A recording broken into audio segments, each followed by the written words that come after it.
It's a brand new day, and here we are. Not a week, a brand new day. It's just the close of the week, the 22nd day of December, and it's a Friday. I know many of us are excited because Christmas is just around the corner. But for us, we'll be right here every last day of the season serving you because that's what we do. We love you too. Thank you for staying with us as we kickstart another installment of the AM show. My name is Benjamin Akakpo. Now, coming up shortly, right after the news, we'll be joined by the NPP's parliamentary candidate for Zebilla and National Coordinator, Landscape Restoration and Small-Scale Mining Project, Dr. John Kingsley Kurugu. He is our guest. Followed by sports, we've got another installment of Prime Take with Muftau Nabila Abdullahi. And then for my blunt thoughts today, I'll be speaking on corruption in high places, the economic hyenas robbing Ghana blind. Corruption in high places, the economic hyenas robbing Ghana blind. And then for our big stories, Ghana's flag was lifted high at the 2023 International UCMAS competition in Malaysia. The team won 4 medals at the competition. Now, the nation's brilliant young minds showcased their exceptional abilities in mental, arithmetic, and abacus skills, leaving a lasting impression on the global stage. They competed among over 2,500 students across the world at the 30th installment of the UCMAS competition. We'll be hearing from them right here on the show today. But we'll also tell you about G-Step, the G-Step competition, and how some young ones are embarking on projects to solve some of Ghana's crucial, painful problems. We've also got a date finally with one person who was part of the Joy News Impact Makers. Remember them? We had a tall list of them. Well, we've got a date with one of those. And of course, we'd love to hear from you today on the show. So let us know what's on your mind. Let us know what's percolating up there. My name is Benjamin Akakpo. Let's get interactive. But up next, the news.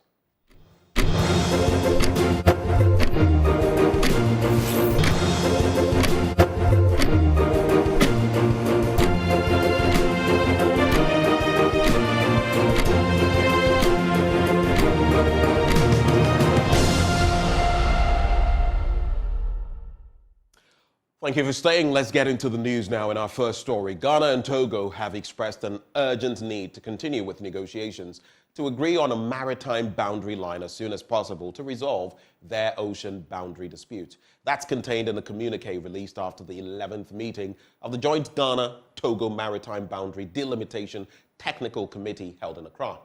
Presidential advisor and lead negotiator for Togo, Stanislas Bamunibaba, has assured the two countries will reach an agreement early next year. Maxwell Agbagba has more in this report. The 11th meeting of the joint Ghana-Togo Maritime Boundary Delimitation Technical Committee was held at the Labadi Beach Hotel in Accra. National Coordinator of the Ghana Boundary Commission, Major General Emmanuel Kotia, described the meeting as successful and says the two countries are getting closer to signing the Maritime Boundary Delimitation Agreement. But we also emphasize that once the agreement is signed, it will dovetail to most of the issues around the disputed area resolved automatically. So our emphasis and our priority is for us to resolve this issue as soon as possible. And since the Joint Committee has been meeting since 2018, we think that the progress that we have made is very tremendous, and we are almost reaching the tipping point apart from some very few issues that we need to resolve. These discussions have been made in the spirit and tenets of negotiation. Ghana is committed to a negotiated settlement of the dispute, the maritime dispute between Ghana and Togo. And we hope that we should be able to meet this within the first quarter of next year, if not earlier. We also want to commit that once an agreement is signed, this committee would continue to meet regularly at least twice a year. So far as the maritime boundary issues are concerned, Ghana is cooperating with Togo very well, and we have progressed very fast so far as reaffirmation is concerned. And I'm happy to tell you that we have reaffirmed over 200 kilometers between Ghana and Togo this year. And that is progress. Togo's presidential advisor and deputy chief negotiator Stanislas Baba says he's hopeful a maritime boundary delimitation agreement which will bring an end to the dispute over the ocean boundary of the two countries will be signed next year. It's a matter of preserving the peace both in Togo and Ghana. It is also a matter of respecting the interest of Togo and Ghana. But everything is going well. Our discussions are, I would say, very cool, and we are talking in the spirit of brotherhood.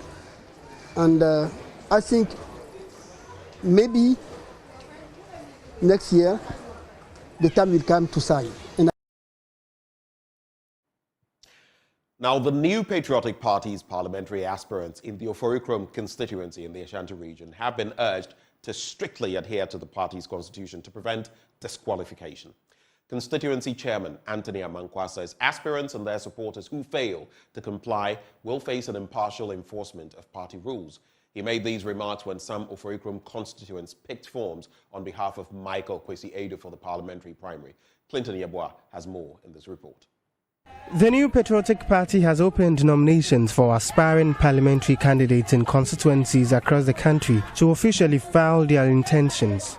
The nominations are expected to close on 25th December 2023, which will be followed by the party's internal elections on 27th January 2024. The Oforikrom Constituency NPP chairman, Anthony Amankwa, is entreating aspirants to follow the laid-out party processes to ensure smooth elections. Person has come for his form, and we are expecting that the others will come and pick their forms. The NPP, we believe in our constitution, and nobody is above the constitution. If you don't abide by the rules of the party and you fall victim to the constitution of the party, you make sure that we apply the rules without fear or favor. And so we have informed all people or candidates who wants to contest for the constituency candidature as a parliamentary candidate that they should talk to their followers and they should abide by the rules of the party, because if they don't apply the rules and they go contrary to the rules of the party, the rules will deal with them accordingly. A group of NPP delegates contributed to picking the nomination forms for Michael Kwesi Adu, an aspiring parliamentary candidate. The group, led by Papa Yao Jantua, said Michael Kwesi Adu has exhibited strong leadership abilities, hence their support. The group is optimistic of Adu's victory to bring significant developmental impact to the Oforikrom constituency. We are well aware that when he came to this constituency, he has brought unity to the constituency. At first, we were having so many divisions, but when he came into the scene, he's brought a lot of unity amongst us. That is the first. Then the second one is the youth support. He has given a lot of support to our youth, especially jobs, a lot of employment for our youth. And previously, it was not like that. He is capable, he's very competent, so we are well behind him to go for the seat. And we know his ability, his lobbying skills, he has connections, Accra, he will speak to the ministers and all that. So, for instance, our roads, that is a problem now. He will talk to the road minister and all that. We know he can lobby for projects to come to Oforikrom. That one, we are very much aware. That's why we support him. He's a very active man. He will link our youth, he will empower them, create the platform for them to get more jobs to do. Even now that he's not an MP, we have seen that he's doing a lot. So when he becomes the MP, he will do much more. That's why we are really supporting him. Reporting for Joy News, Clinton Yeboah.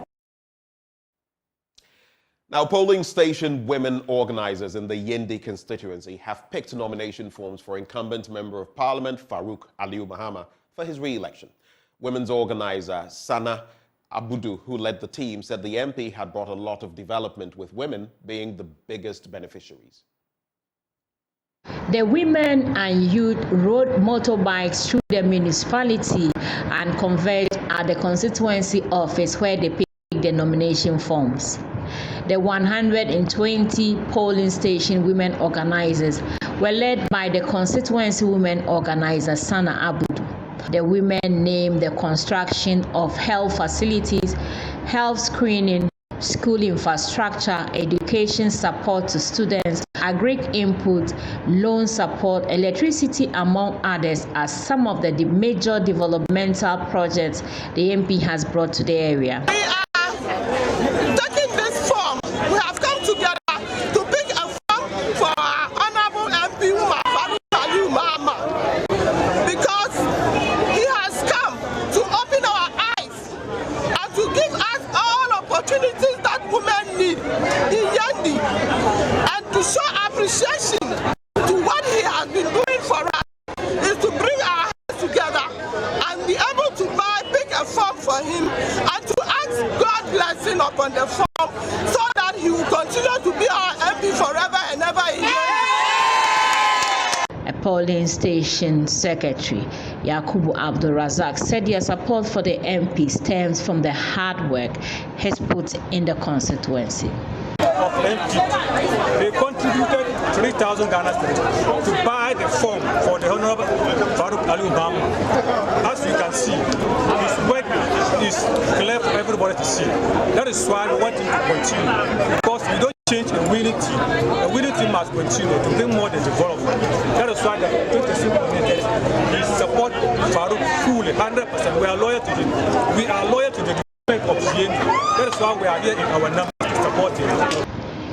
The constituency secretary, Nashiru Abdul Karim, outlined the modalities and processes involved in the picking of the forms. What we have gotten to now is to tell them what entails in picking of form. Actually, when you come to pick a form, you are supposed to pay an amount of money to the party that will represent the picking of the form. And the party stipulates the amount to be 3,000 Ghana cedis, that is 30 million, in the form of banker's draft. So they have come to present that.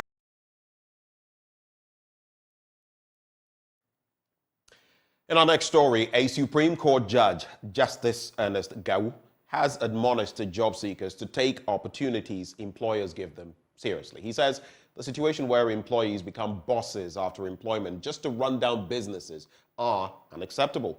Justice Gau made the remarks at the opening of a private dialysis health facility in Ho. Peter Senu has more. The issues of dialysis, patients, and cost dominated the media landscape in recent times.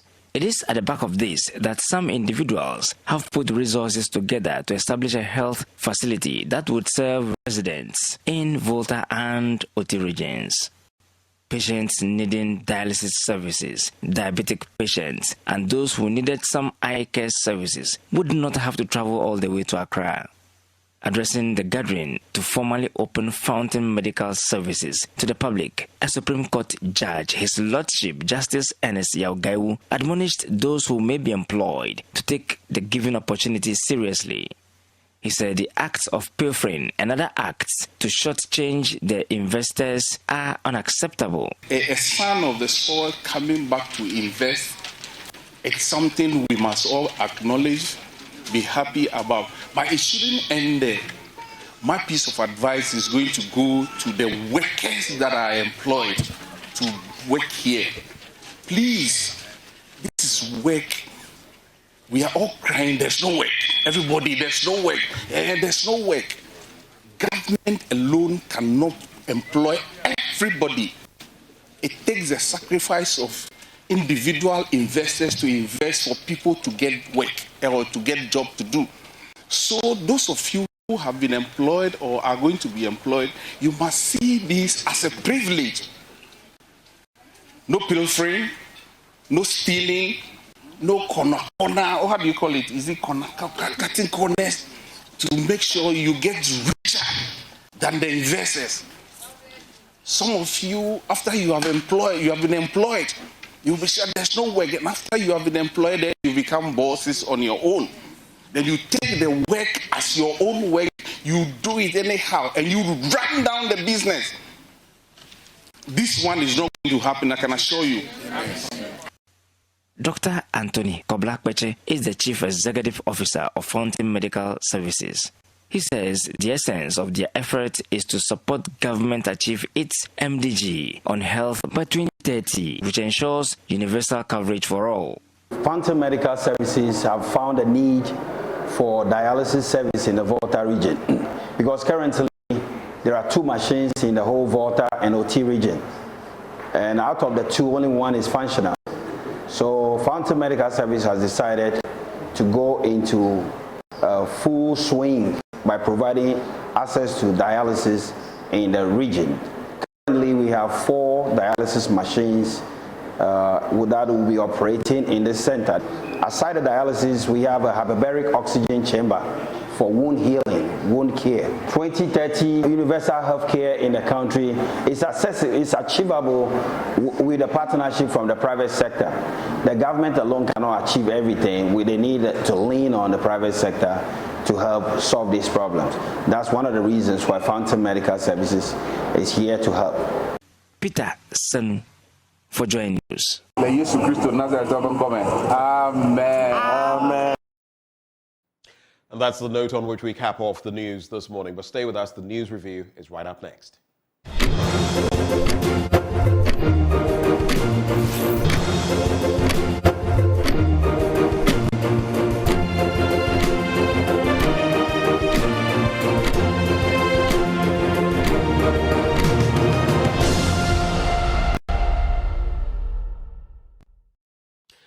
Welcome back on the AM show. Time now for the news review. Right before we get into it, let me just make you know that this segment is brought to you courtesy of Endpoint Homeopathic Clinic. Now, here's what they're offering you.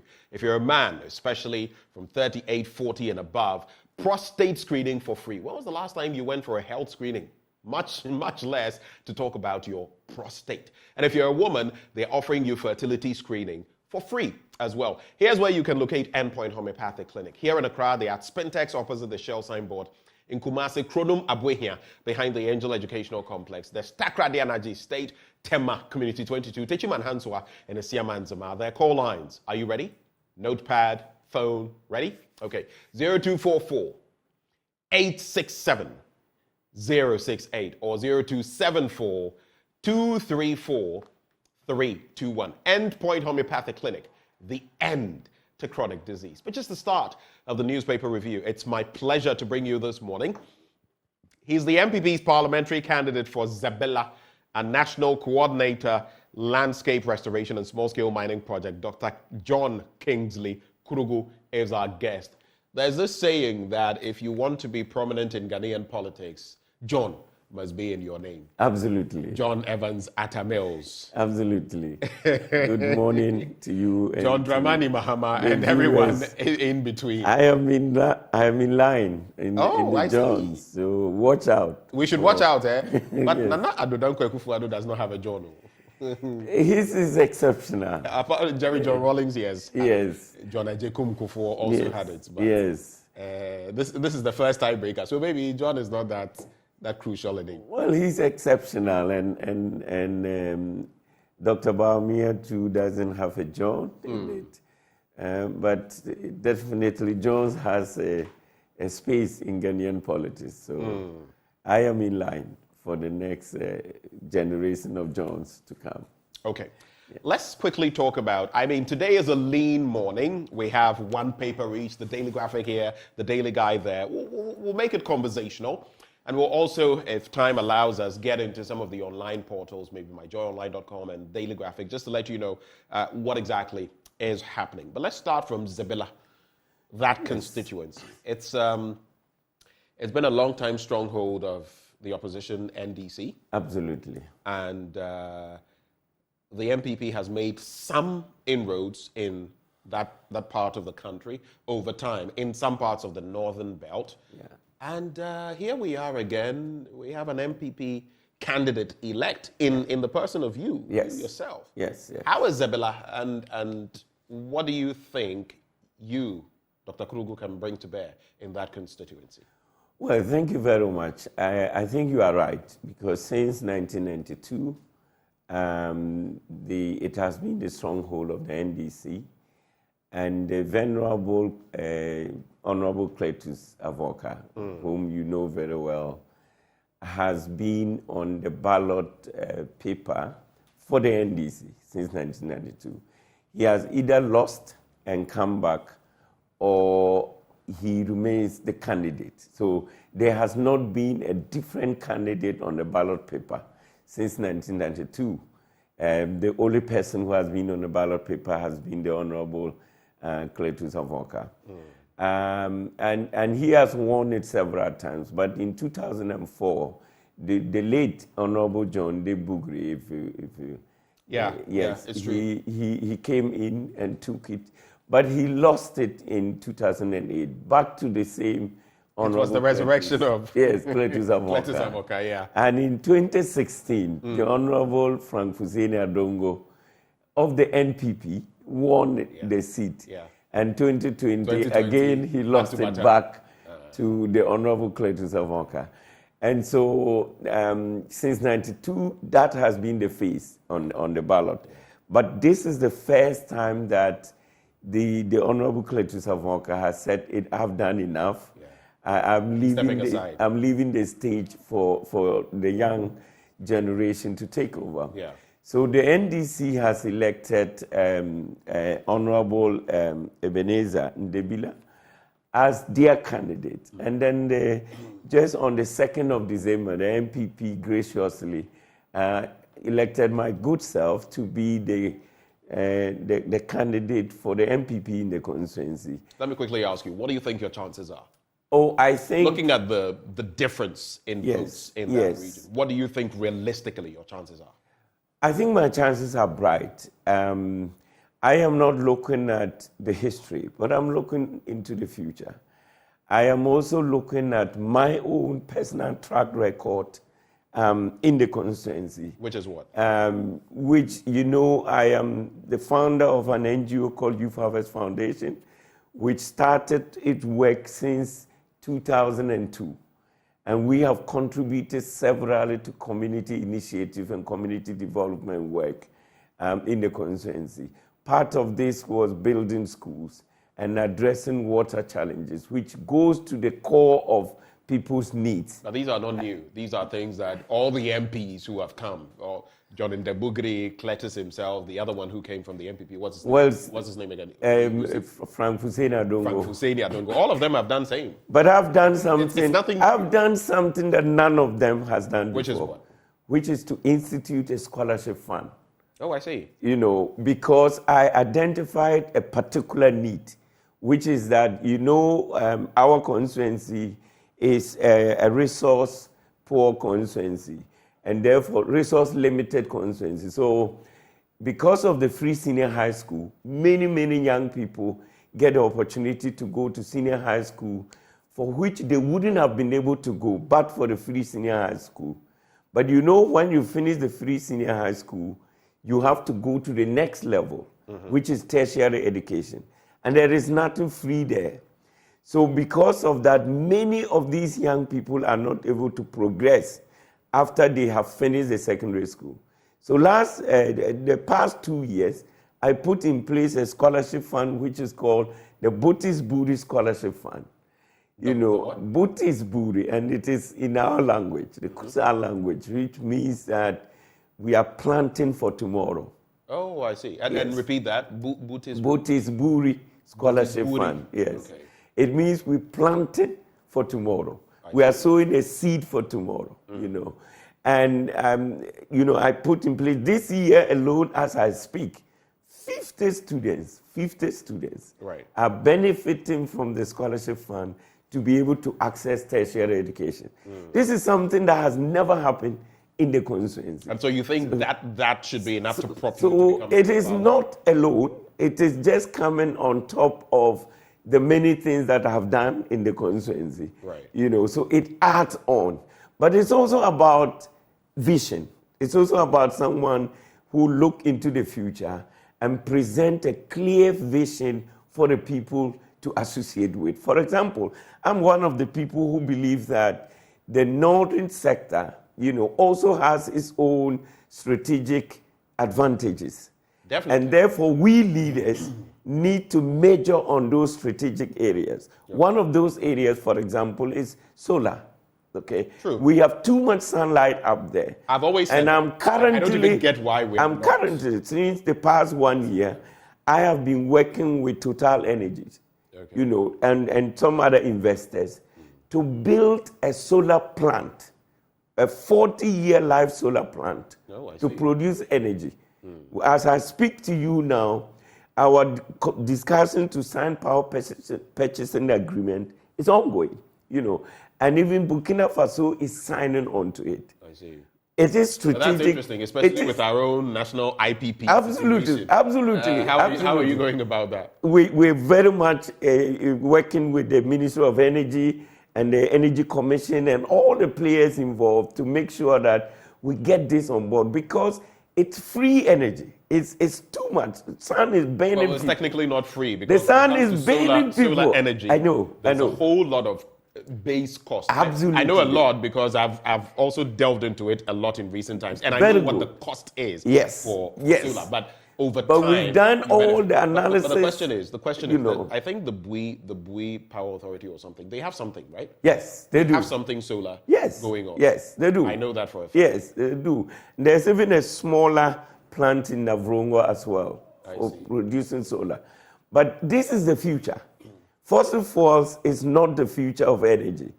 The global community, I just came back from COP28, the conversation centered on sustainable energy production going into the future.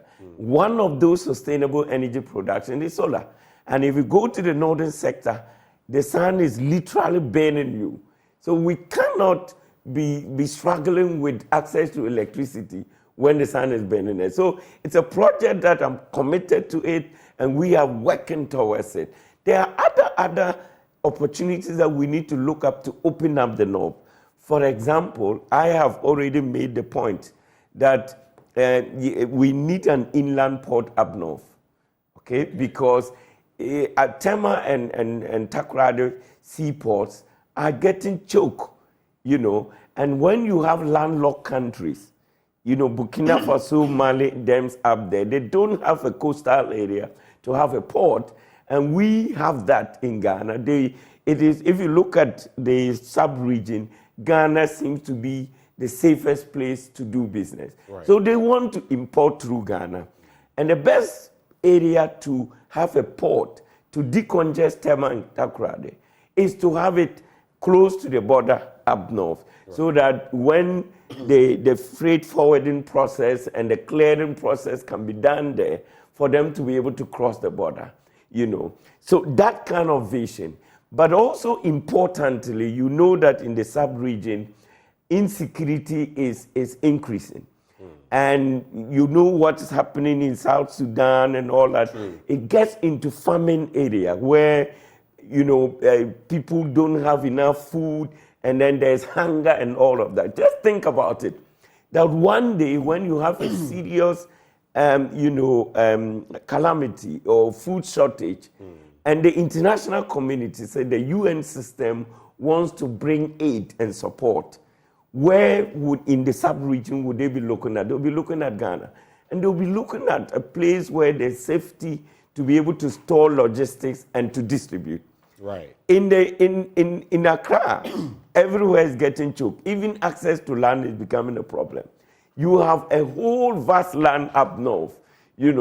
Why can't we focus on those strategic areas to build these facilities, to prepare for the future? I have just these two things I want to run by you, because I want us to get into the papers. Yes. The North, and I would say, even before independence, after independence, till today, has been marginalized. Yes. And that is why, at a point, the northern belt of the country was even forced to start something called the NPP, the Northern People's Party. Absolutely. Which was later scrapped. All those tribal or ethnic were scrapped. Yeah. And we have it in our constitution that you cannot form a party along tribal or ethnic lines. No.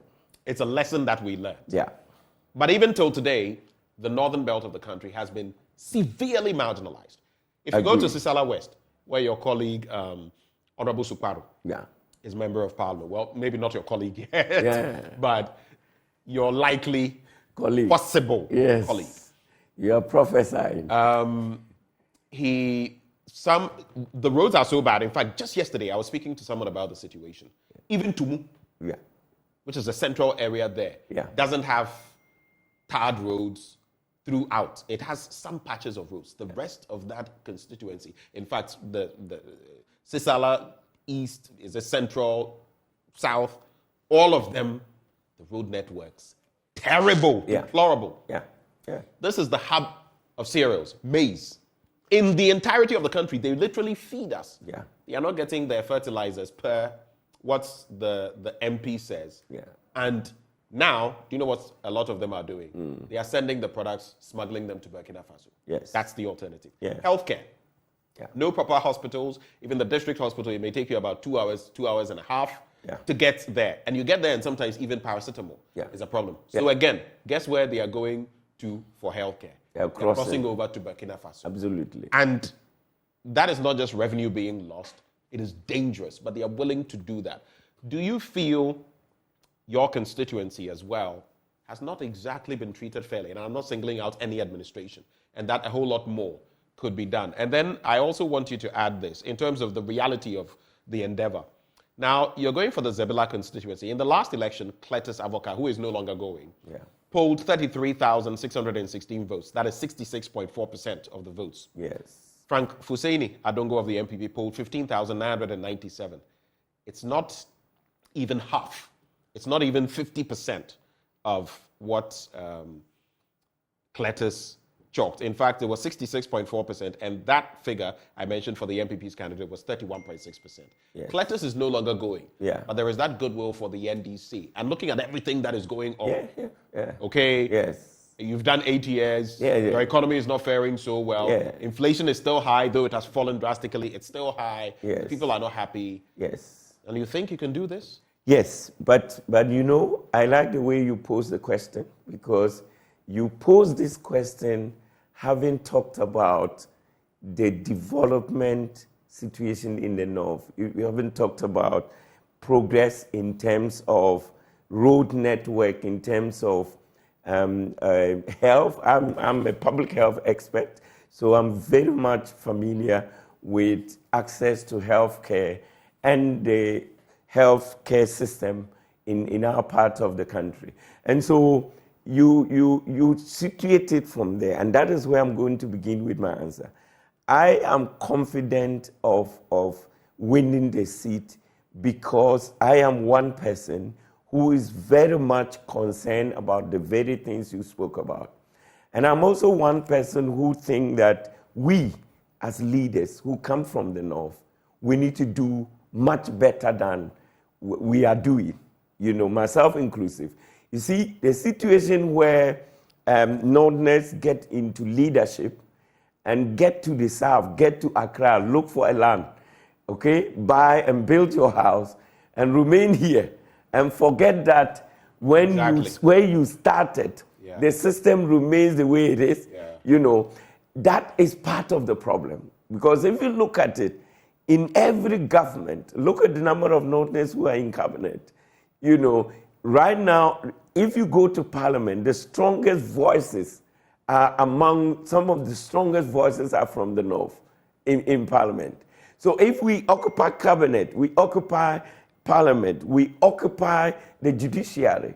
You know, you remember the Chief Justice at Tobago and others from the north, okay? So my point is that... You mean Justice of the Supreme Court? Yeah, Justice of the Supreme Court. Yes, you remember. Not Chief Justice. Sorry. You know, but I just wanted to make the point that if you look at Ghana's, the leadership landscape, you would see Northerners who are driving the development of this country. And what we need to do is to also look back and make sure that the North catches up with whatever is happening also in the South. And that is the reason why when I started talking, I'm talking about we need to look at what is the strategic advantage in the North, okay? You talked about legumes and cereals production. Yeah. In this country, the north is the basket of legumes and cereals production. Can we focus on it as a strategic advantage and get into the global space with our legumes and cereals production? Can we focus on meat production, because you have a grassland savanna, ecosystem that rodents and animals can grow very well. Can we focus on that and make sure that some of the things Kwame Nkrumah did? If you go to Bolgatanga today, you have a space which used to be the meat factory.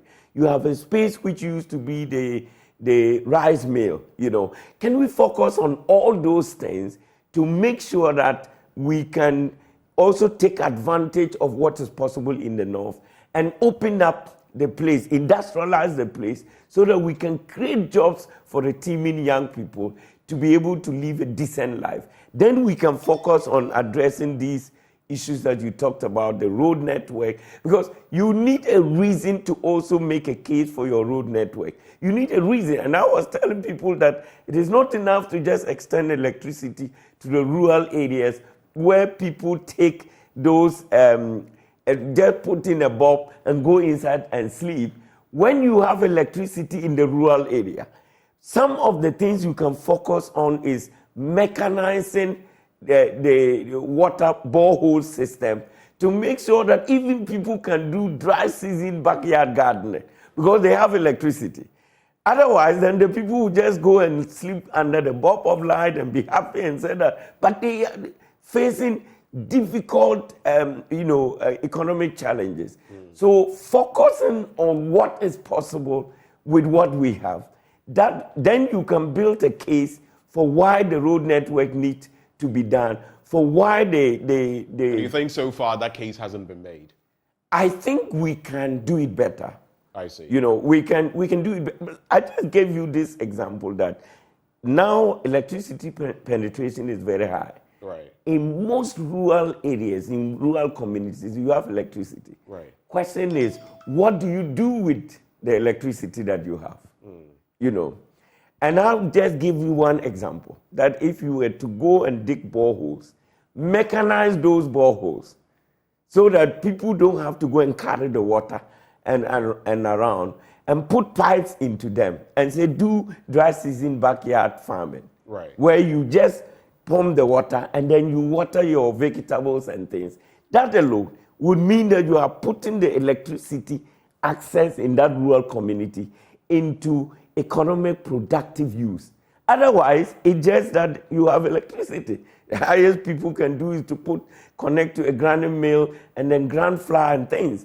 That does not open up, the community or the economic situation of the area. So it is some of those strategic anchors that we as leaders from the north need to plug onto and focus on and make sure that we are able, because the most important question that needs to be answered also up north, and that is also linked to insecurity, is youth unemployment. Right. Because you have this Boko Haram thing from the Sahel and things, and if you leave young people with free hands and hungry and angry, they can be radicalized into anything. If somebody can walk in holding a lot of money, anything can happen. So we need to pay attention to some of these things. That's a crucial point. And it is this kind of vision, broader perspective that I have, which is why I believe that the good people of Zebula, they are not just going to look at whether you are NPP or MPP. But thank you. But they would give me the for the optimism, and I wish you the very best as far as that is concerned. Let's quickly get into the papers today and share what they have on offer. So the Daily Graphic this morning says, keep hope alive. Christian leaders charge citizenry. Then, fighting corruption, shared responsibility, that's according to the president. December in Ghana, GTA endorses 183 events.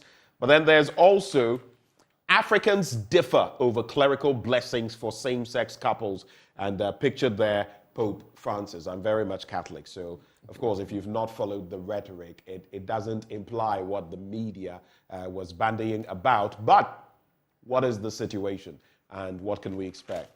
On the back page, so this is interesting. I saw it and it got me smiling. Wishing you a Merry Christmas and a new era of possibilities. And it's the new force. Shalima Abuisi's The New Force. If you look at the back page of the paper, you will see that Santa has, a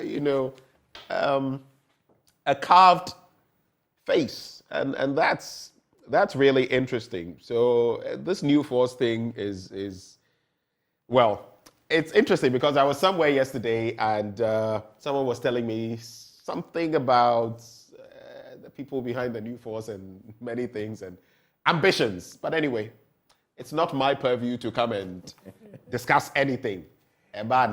Whatever it is, it will come out. But let me just tease out some of the issues so you can react to them. Yeah. Christian leaders and organizations in the country have encouraged Ghanaians not to throw their hands in despair as a result of the current economic situation, but to resolve to keep hope alive this Christmas and beyond. They said the Christmas season had to inspire Ghanaians to remain hopeful and resolute in their conviction that with God on their side, the people would surmount their current difficulties. So there was a message from the Pentecostal Church, the Catholic bishops, the Presbyterian Church, and Life International, among others. But they talk about hope, for example. A lot of young people are in despair. You do know that the rate of unemployment has taken quite a leap. And even for some of us on the ground, we feel those numbers are not necessarily reflective. Because if you look at the masses of people who do not have work. In the meantime, your administration has said it has created 2.1 million jobs. People have been asking, where are those jobs? And are these even sustainable jobs? Are they those rolling ones where you do something for 2 years and then you are back in unemployment? All of that is in there. When you go to the market, we've sent people out there. Yesterday, I went into town, Osu, Laboni, other places. The complaint is people are not buying stuff. Well, when there's no money, who is going to come and buy those things? What are your quick thoughts on that? Yes, thank you so much. I think I very much, also as a Christian, I agree with the Christian leaders.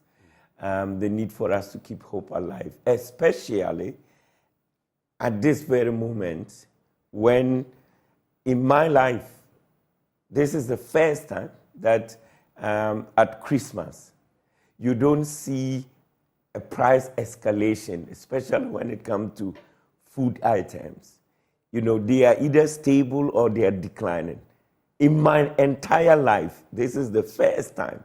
I mean, I don't know whether you can challenge that or anybody can challenge that. That is the first time there's no price hike. Yes. At Christmas, no, you know. You must situate the conversation. I'm coming there. I'm coming there. You must situate. This is the first time. Inflation has bruised and battered many. In fact, I agree. Fish that, I'll just give you, a piece of fish that maybe buying from my favorite Zango rice seller, right? Yeah. I would have been buying at 8 cedis and 10 cedis. It's now about 25 cedis, 20 to 25 cedis currently. Yes. Some of the very things, rice that I would have got at maybe 7 or 8 cedis is now 15 cedis plus. These are realities you can't run away from. Drinks. How much was your favorite? Was it Welch series? Even your Ekumfi juice. Yes. Okay. So when it goes up to a certain point in economics, there must be a point where there's a certain plateau.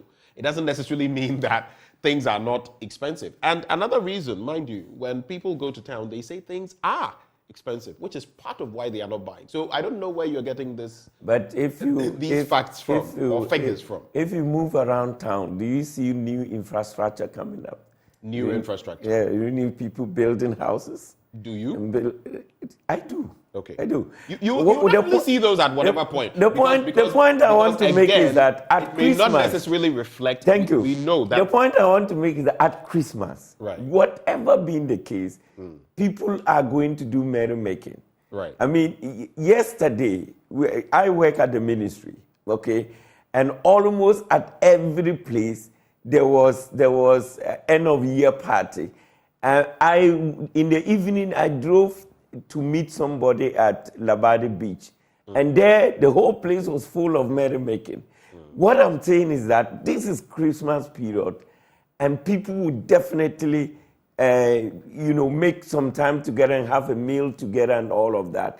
But it is the first time that I'm seeing that we are not into the frenzy of price escalation and onions and tomatoes prices are skyrocketing because it's Christmas. So that is the point I'm saying, that I agree with the Christian leaders to keep hope alive.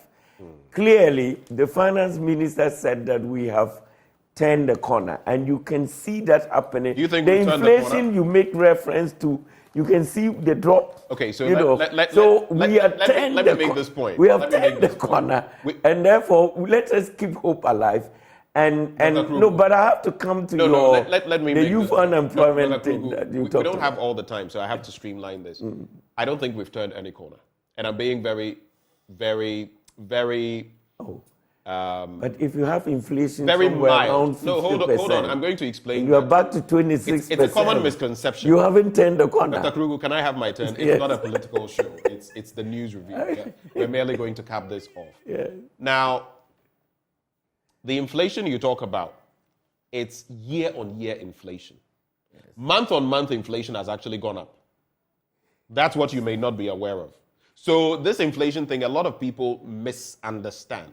The inflation that has dropped to 26-point-something% is year-on-year. At the same time, last year, comparatively. Yes. That is what has happened. But that is important. Let me make my point. That is important, please, isn't it? Let me make the point. Over the last, say, 4 months, 3 months, inflation is still shooting up. In fact, if you look at the latest report per the Ghana Statistical Service, a lot of items in the basket, okay, I have the figures, I could have just checked. In fact, so many of them, the quotient, I think maybe 40 plus or 60 plus percent has actually gone up. That is why I was contradicting what you were saying about the fact that you think because of the inflation, so prices of stuff, actually, prices of things now are shooting up. It is the year-on-year. There's month-on-month inflation.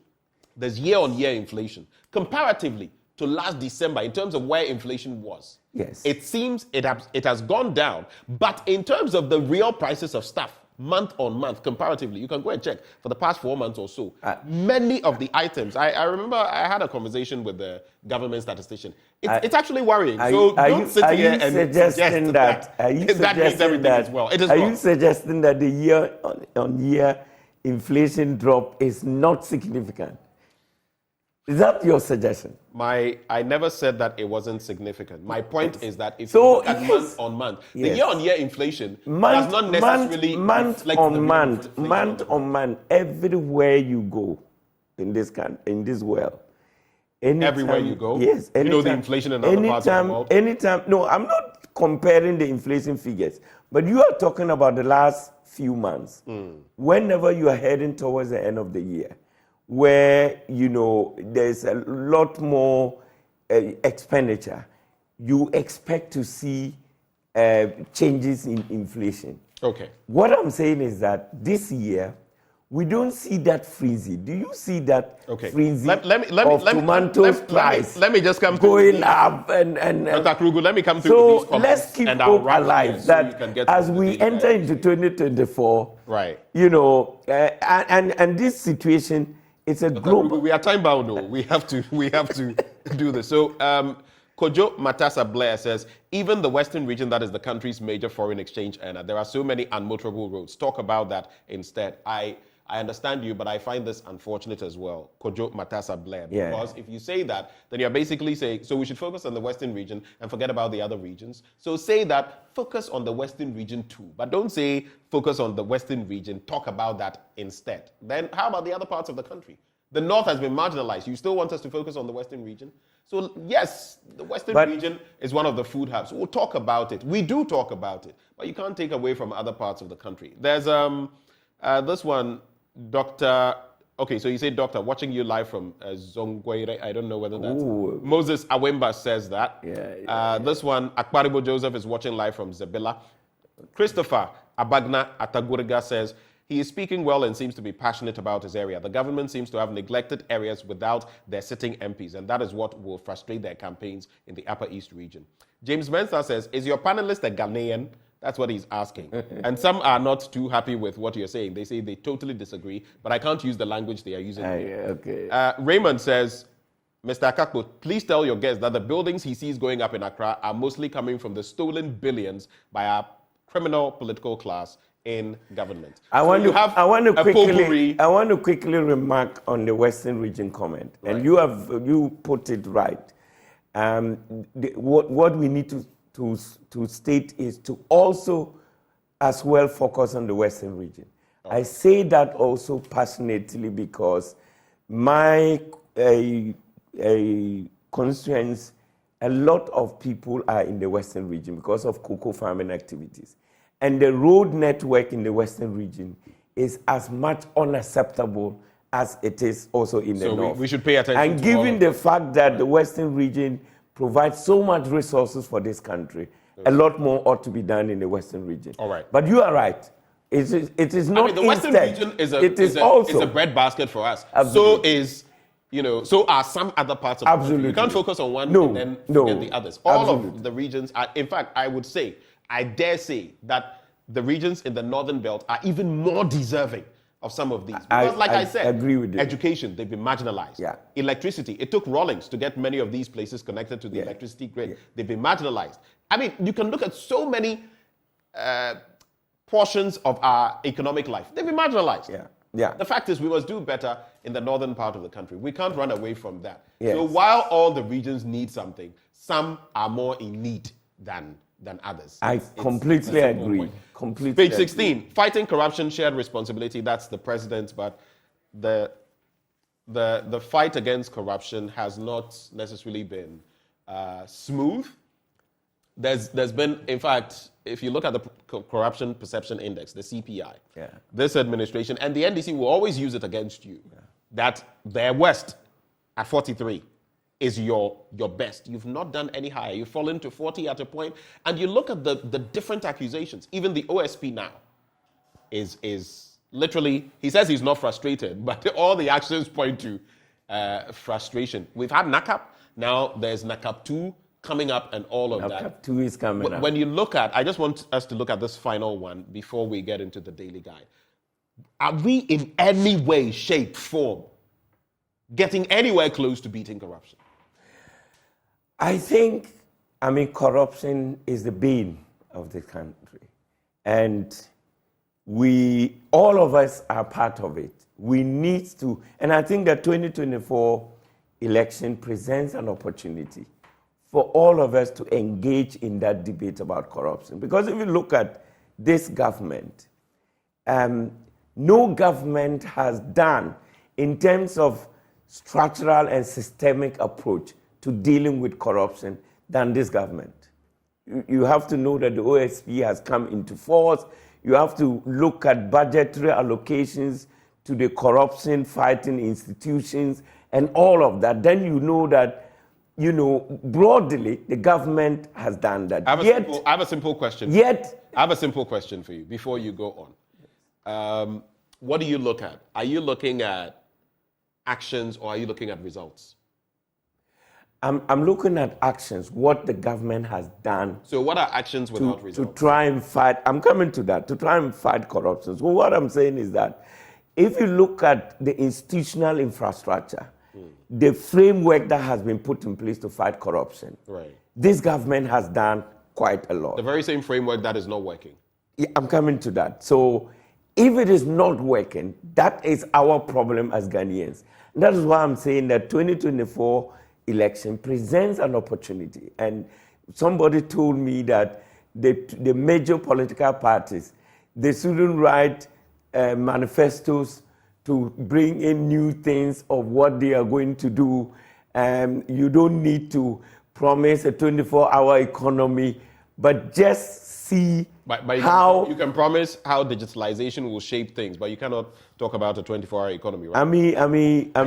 I think sometimes it is a bit 24-hour economy. 24-hour economy is just a component of digitalization. Actually, it is not. It is. Digitalization, rather, is a component of something like a 24-hour economy. How is that possible? I'm really saying you can only have 24-hour economy Dr. Krubu, in a digitalized economy. Here's what I'm trying to say. It is not possible to I swap dislike it when both your political parties, and I said it, and the NPP is also digging its foot into the same grave. Yeah. The NDC made a crucial mistake with free SHS.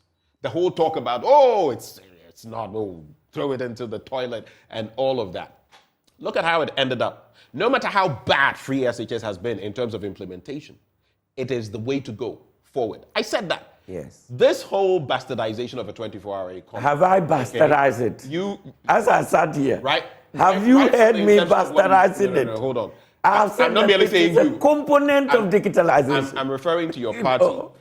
The way you started, I don't know what it will take, but especially with an administration that is so focused on digitalization, I find it very difficult to digest your posturing when it comes to a 24-hour economy, because the two are interlinked, they are intertwined, they are like twins, and it's only a matter of time before such things should be where we are headed. So I don't get it sometimes when I hear some of the comments that your side makes. I honestly don't get it. A 24-hour economy is simply not a policy statement to put out there and put a budget to it and go out and implement. Do you know the roots of the 24-hour economy? And go out and implement. As far as Ghana is concerned, do you know its roots? Do you know how long it's been with us? I have lived in countries where I was living in Amsterdam. Okay, I was living in Amsterdam before coming how long here. We've had the 24-hour economy on our books. I think it dates back to the 40-year plan. Yes, but it's not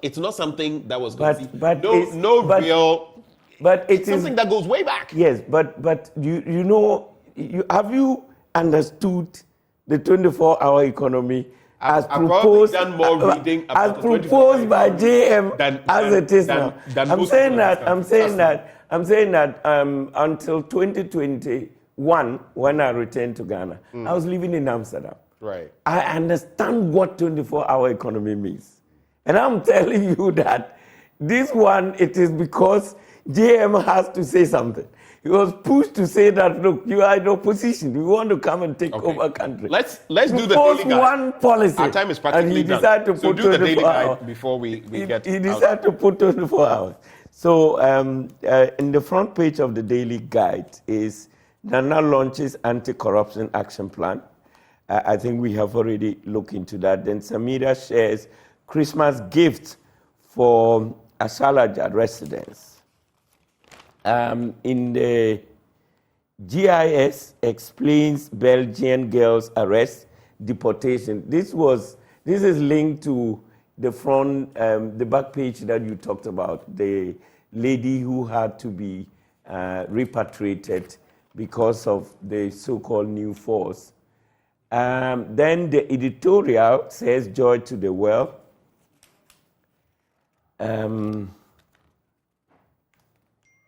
Oh, interesting. Then you have aspiring MP donates vehicle to NPP.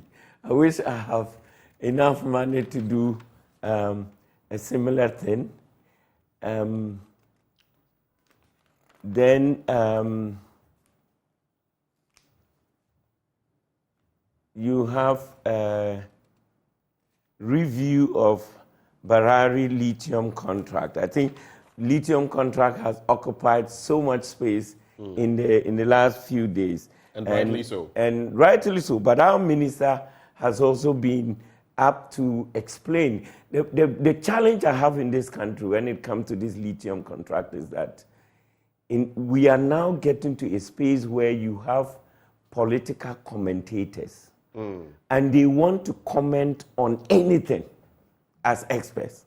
Okay. So my worry with the lithium thing is when you have people who have no idea. So step aside from the political commentators. We've heard the likes of Dr. Manteau, he supported. Yes. Dr. Sam Jonah. Yes. There are others who have also gone against it, including the former Chief Justice, Sufaya Kufu. We've had a tall list especially on the negative side, some on the positive side. The Christian Council, the Muslim listen groupings to the have come Dr. against it. Mantiao. So take out the political actors and focus on the people who understand natural resource management. So the Sufaya Kufus and the rest, and those who have been. I know the first head of the Minerals Commission, who has railed against this. He doesn't understand this. But listen to Dr. Mantiao. He has occupied. No, you're focusing on the positives. No, how about those who are also making interesting points? I'm telling you, people. Why? I have worked with Dr. Mantiao, especially in the EITI. Right. You know, and I have listened to him several times. He is not political. He's not one person who's going to say something because of political influence. Okay. You know his state in the civil society. We have to go. Our time is when up. He but let me just ask you, you were part of the direction. You mentioned you were part of the COP28 yes. delegation. Yes. We sent over 600 people. Can you give us an idea of how many of those people government paid for? Did you go on your own pocket? Were you paid for by... was the government that paid for your getting to Dubai for COP28? I lead a project that is looking into which project? Landscape restoration and small scale mining project, and the landscape restoration is linked. I want simple answers. Did government pay for your journey to Dubai, or did you pay for it out of your pocket? The project funded me. The project funded you? Yes. The project is funded by, is it funded by government? Yes, it's government. So government paid for me. Do you have any idea how many of these over 600 people were paid for from the taxpayers' coffers? I am not in the position. I'm not at the level where you look at that funding. Right, I'm just funded as a participant. And maybe my final comment. Do you think sending so many numbers, which has been the tradition for quite a number of years now, on the taxpayers' purse, is worth it? Do you think it's worth it? You know, if you see how COP28 is organized, there are several dimensions and components. So the people who went to Dubai were not there for one thing, and were not there throughout. Okay, so it's not like everybody went to Dubai and stayed throughout the 2-week period. Just clarify, it was justified. Yes, some people were there for the energy discussion. And they left. Dr. Kruger, others we came have to for go. water discussion and left. Let me celebrate. Let me celebrate these people. Shouts to Daniel Ameteku. I met him in Osu yesterday. He came to me, literally mobbed me. He watches the show every day, and you just got me emotional yesterday. Daniel Ameteku, it was a real pleasure meeting you yesterday. God richly bless you, and keep watching the AM show. I'll come to you, please. There's also this one. I just want to quickly get these out of the way. Muftau Nabila Abdullahi. Yes, the man you'll be seeing next on your screen. Today happens to be his birthday. He actually sent me a message that if I don't do this birthday, I'll not add what he said, but he said if I didn't do it, he was invoking some things on me. So I'm doing it so that whatever he's thinking of will not happen. And just know that right after Prime Take with Muftau Nabila Abdullahi, I'll be sharing my blunt thoughts with you, and the title, Corruption in High Places, the Economic Hyenas Robbing Ghana Blind. That's what I'm going to be sharing with you. Corruption in High Places, the Economic Hyenas Robbing Ghana Blind. We have to go. Yeah, I just want to wish the good people of Zabila and all my friends and family Merry Christmas and safe Christmas, a safe period, and I pray that we will have a peaceful Christmas also in the Kusao traditional area, and there will be no troubles in Boku or any part of the Kusao traditional area. Thank you for coming, Dr. Kruger. Thank you. He, of course, is gunning for that position of Member of Parliament in Zabila. Thank you so much for joining the conversation. Up next, we have AM Sports, or Prime Take, I should say. Today's a Friday, so it's Prime Take with Muftau Nabila Abdullahi. Do stay for that.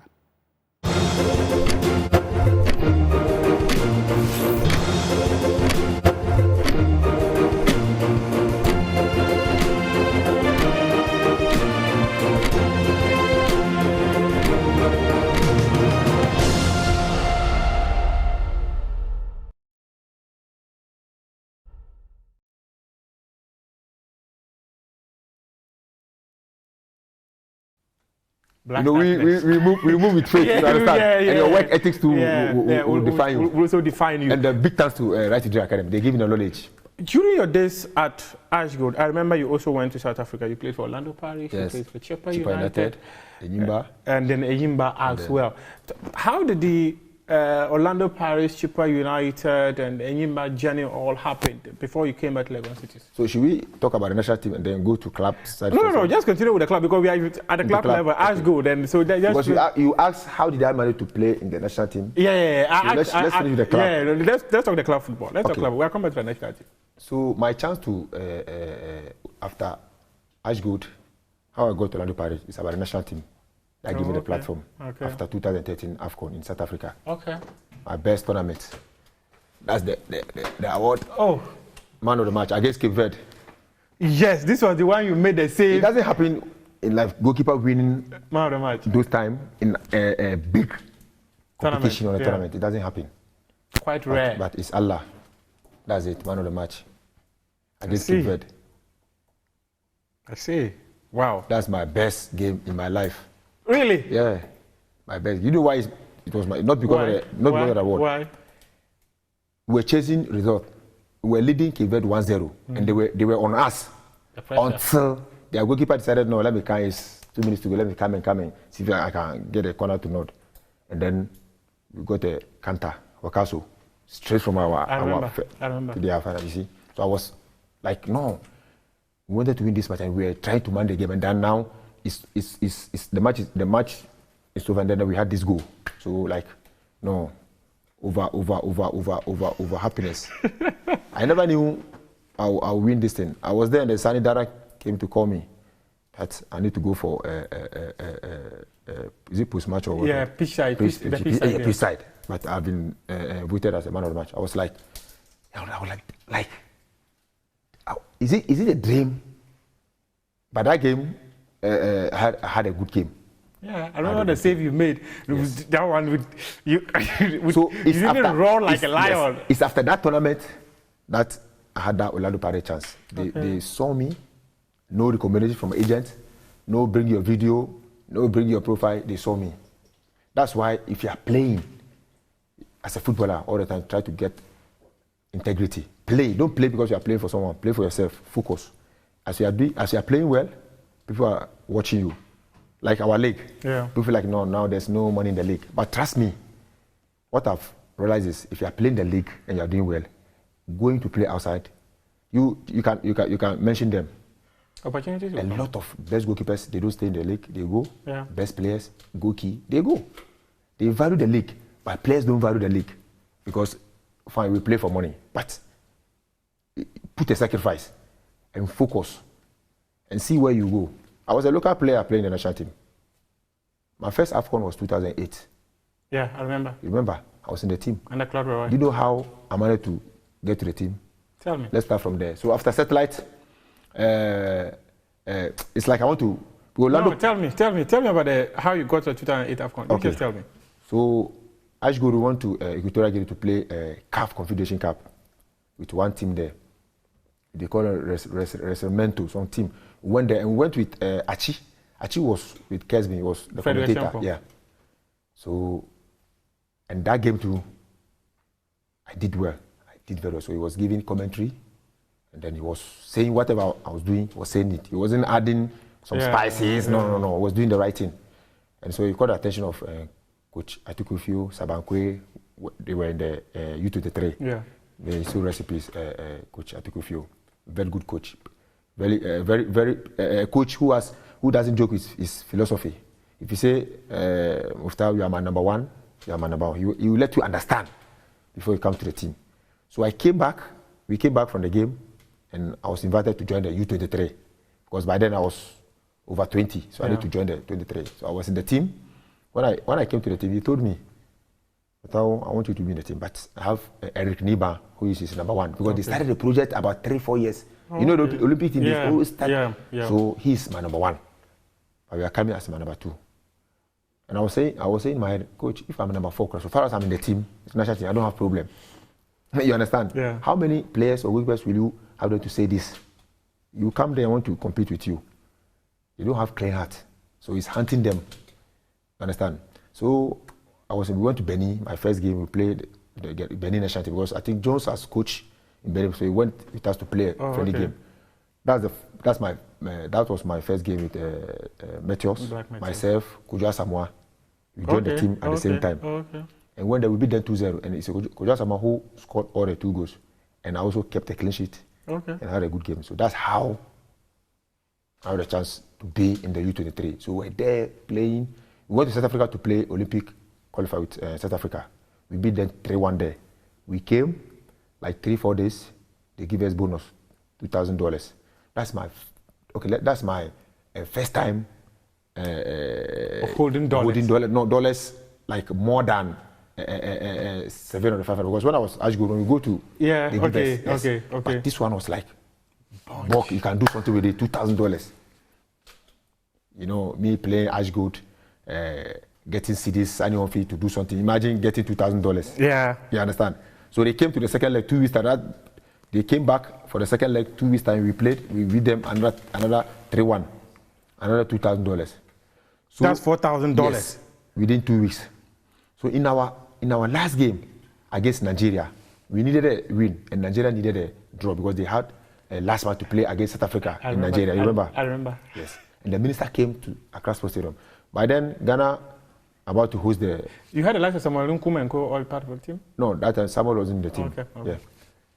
Samuel's town, their town was different. Okay. Yeah. Okay. So the minister came to promise us if we win that game against Nigeria, he will give us double of the bonus.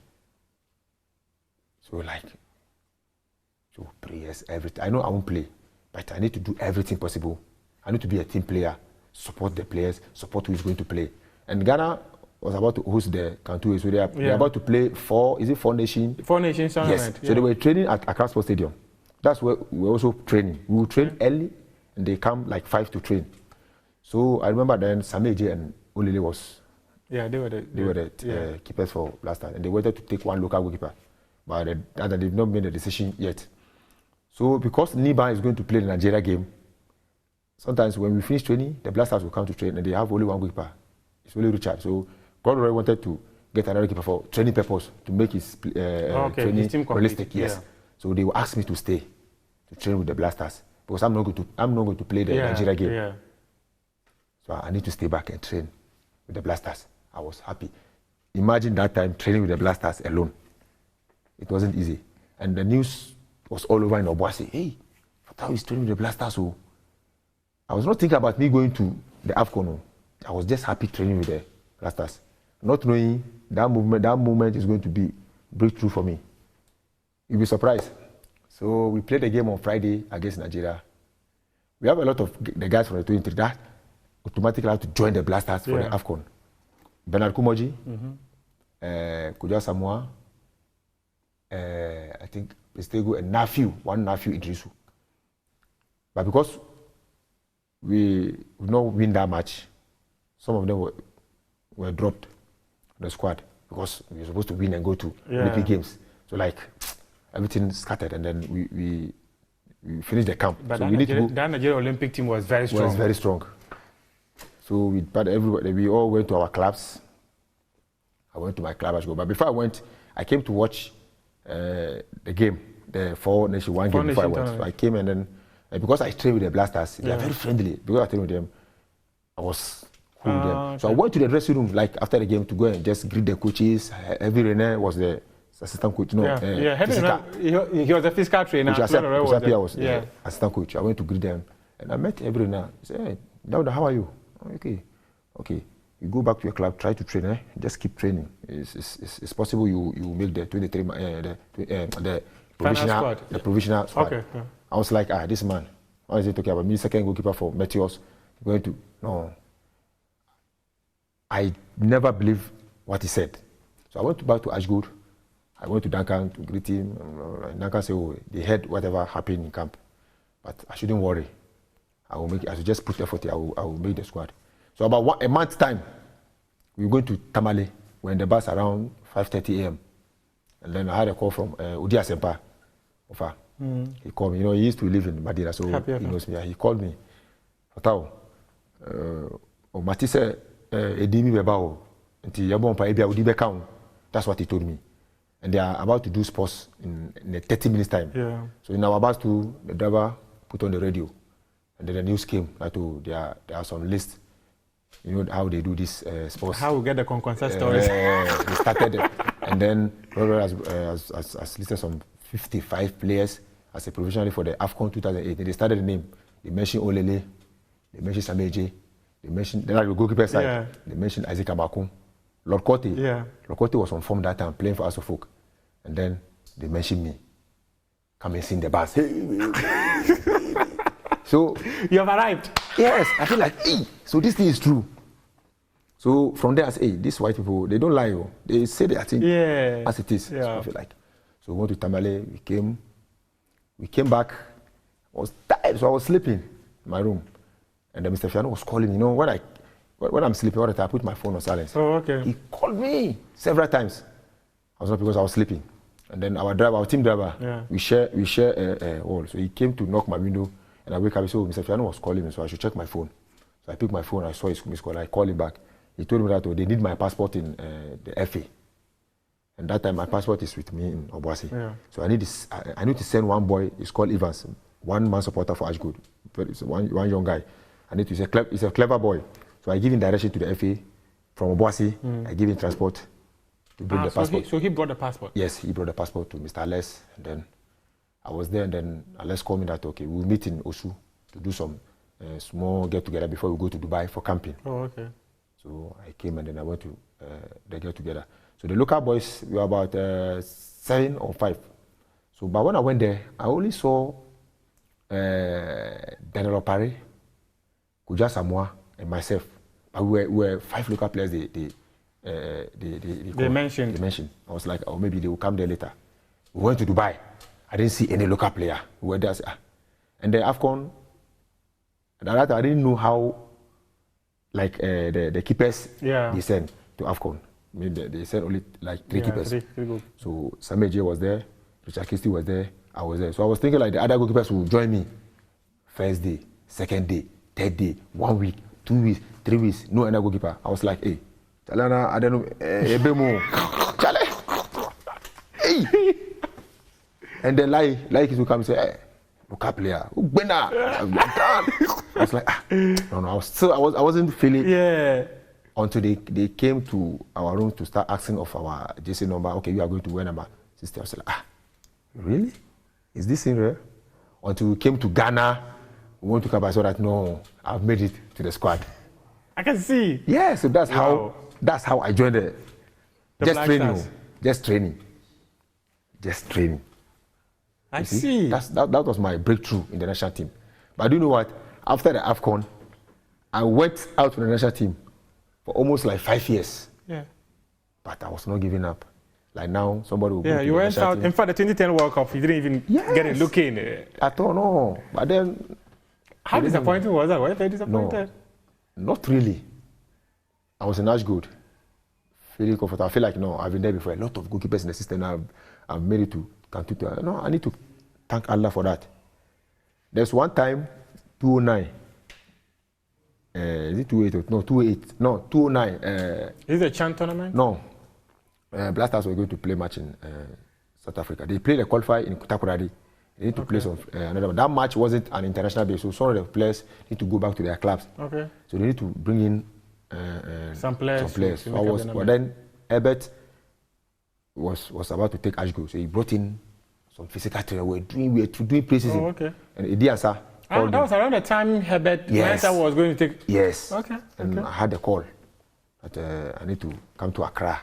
We are going to South Africa, so I need to drive around 3 a.m. because I need to get to Accra and train at Elwak with the team, and then you get there. That night we are traveling. I need to drive around 3 a.m. from Obuasi to Accra. I get there. I was tired. I went to training at Elwak. I came to this hotel, Oak Plaza. Yeah. And I just got there and they said, oh, they're going to training. So I need to go to training and train with them. I was tired because I wanted to travel. And then they got a visa, they traveled to South Africa. I played that game. I went to Osebati, but I played that game. We lost 2-1. So when I came back, I was thinking like, oh, I've arrived in the team again. Out. I was out till 2012 November. when we played FA Cup final with Edibiasi at Accra Sports Stadium. Edibiasi won that game. Yeah, I remember. But then the league was finished. So the season was over. So I was training and we played a game. So Kusapia was the coach by then, 2012. Yeah. So Yawa Champo was our coach in Ashgood. Okay. So he called me and said, Coach Kusapia has called him that they want to invite me. But he has said that the league is over. But he has told him that we just finished playing FA Cup. And he at Coach Champo has given me a program. Yeah. When I come home, I should follow before the next season. So coach will call me. So we just play. So I was there. In our time, Coach Kusapia called me. Fatao, how are you? I want to invite you to the national team, so they will call you. Okay, I was like, wow. Okay, and then I was there, and then Alessa Sante called me that we will travel to, we will come to camp and play a qualify for the 2013 AFCON. That qualifier was only one game. Yeah, home and away. Yeah. We played, and then we played against because the AFCON was Malawi. It was supposed to be 2014, yes. 2012, 2014, but they decided to switch it. Yes. They decided to switch it. Yes. Yeah. So to make it odd year. We played Malawi here. I was on the beach. We beat them. 2-0. The following week we went to Malawi. We beat them 1-0. We qualified to the AFCON. I wasn't stable because I reflected what happened some years back. Yeah. So I was still working hard. And there was a friendly match before the AFCON camp against Portugal. Against Cape Verde in Portugal. Cape Verde, yes. Wakaso scored in that game. Thank you. Wakaso scored that game. That's the breakthrough of Wakaso. Yes, I remember, yes. I went to the game. I remember that he was at Espanyol. Yes, Espanyol. Yeah. Is it Espanyol? Yes. Yeah, he was with Espanyol. They were blue and white, yeah, Espanyol. Yeah. Yes, Espanyol. So they invited me, they invited Wakaso, Daniel Eje, Jerry Kamenko. I was in the room with Jerry Kamenko. Oh, okay.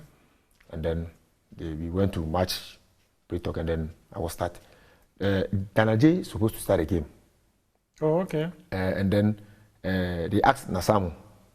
Actually, let me say I was ahead of Daniel Eje because he's coming from another 20 years now. So Nasamu suggested discuss with Nasamu to who should start. And he said, Nasamu said I should start because I'm ahead of. So the second half, Daniel will do what? Will come. And then and coach and agree with Nasamu. You know, that's how coach and the goalkeeper coach, that's how they do. Yeah, they work. If you want someone to play, you discuss. But the only person who can take final decisions is the head coach. But this one, coach agree with and Nasamu. So I started the heat in the game. That's my first time playing outside the continent. Oh, okay. Yes, we played a game in Portugal. We were playing and we had a chance. Wakaso scored. And these people were on us, pressure.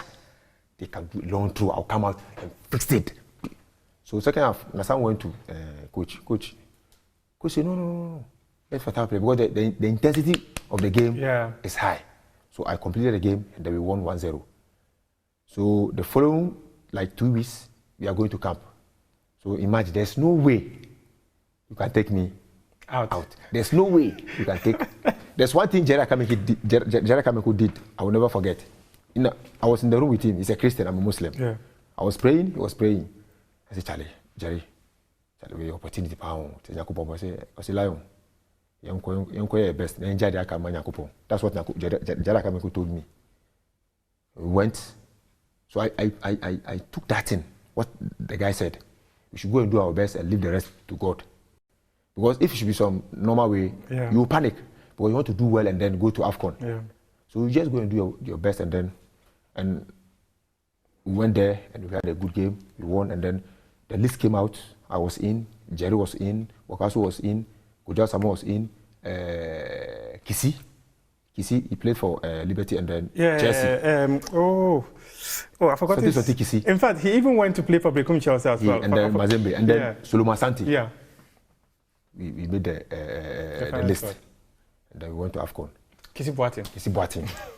So going to the AFCON, imagine, by then Kwarase was number one. Yeah. He was number one. You know me, I have that attitude. If I don't play, I'm happy. So when I was going to the AFCON, because I've been the Can 28 before, when I was going to the AFCON, that 2013, I told myself that if I go, they give me the chance, I'll do what? I'll play. So I went there with this mindset. I was ready. So in football, or in goalkeeper especially, if you are not ready, forget. So we started playing, training, we went to Dubai, train, we went to South Africa. In Dubai, we played some games, friendly games. We played, they gave me a chance to play some. We won against Egypt and Tunisia. But then, I know I'm not going to start. But because I was ready, I was always ready that if they give me the chance, I will play. So I have that mindset. We went to South Africa, the first game, we went to pre-match meeting. All this time, the head coach or the person never came to me to tell me that we are going to play. No. The day they were doing the pre-match against Congo, the first game, when then they projected the list for Tao that we are starting. In a big game like this, big football competition on the continent, as a local player playing against Congo. Do you know why I didn't panic? Because I was ready. I was prepared that I would play. So I was even happy when I saw my name. So I was just praying that we should finish the meeting and come and call my boss, Kujado, to tell him that, Charlie, what you said in Askamu. He told me that when I go, I should just be ready.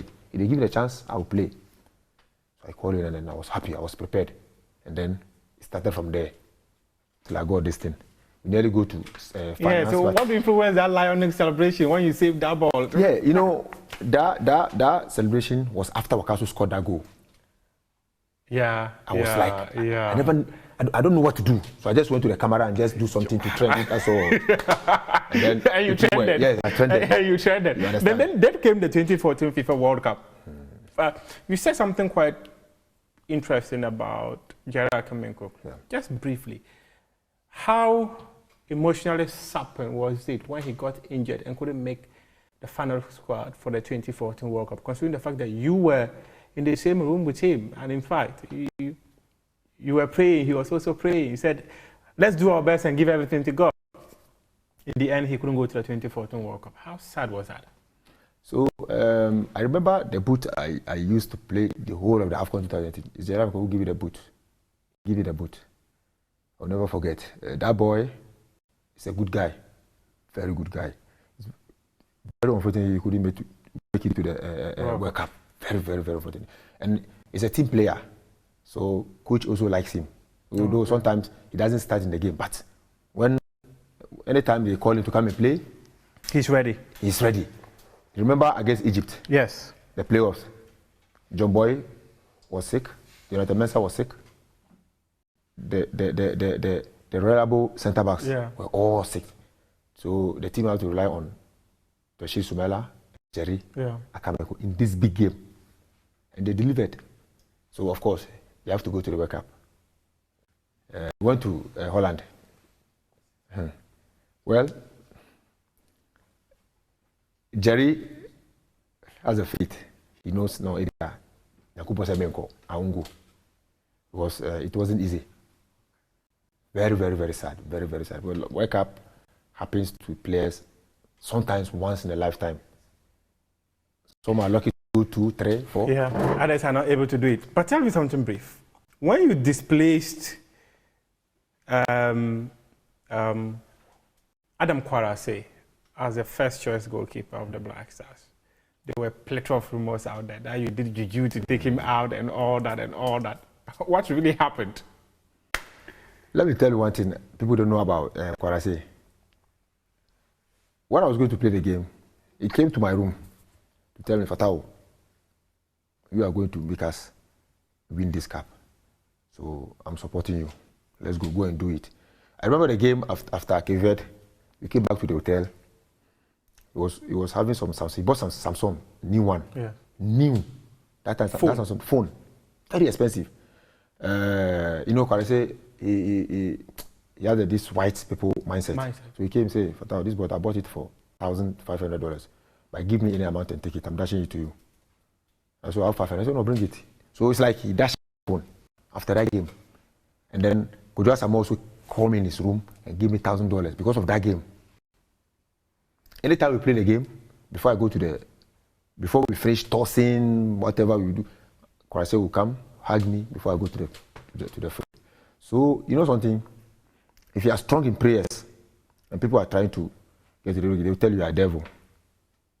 I will never in my life go and do. What I do is I pray to get protected, not to get injuries. I can never pray to tell God to let me perform because, okay, if I sit down, I don't train, how can I perform? No, you need to train. You need to learn the basics and go and perform. The only thing you can pray for is maybe to avoid injuries. So you didn't do juju for? I prayed a lot. Me, whenever I'm going to play match, let me tell you, the ships I slaughter in my life is good about 300. 300 ships in my life, I'm telling you. And if I'm going to pray, they don't pray for me alone. They pray for the whole team. So why do you slaughter them? It's prayers. I need to pray. I'm Muslim. I believe in Quran. You have to recite the Quran and then slaughter. I did it. And have you heard me get injured in the national team before? Never. I will never get injured. So there was no discord between you and Kwalasi at the 2014 World Cup? Never. I'm a player.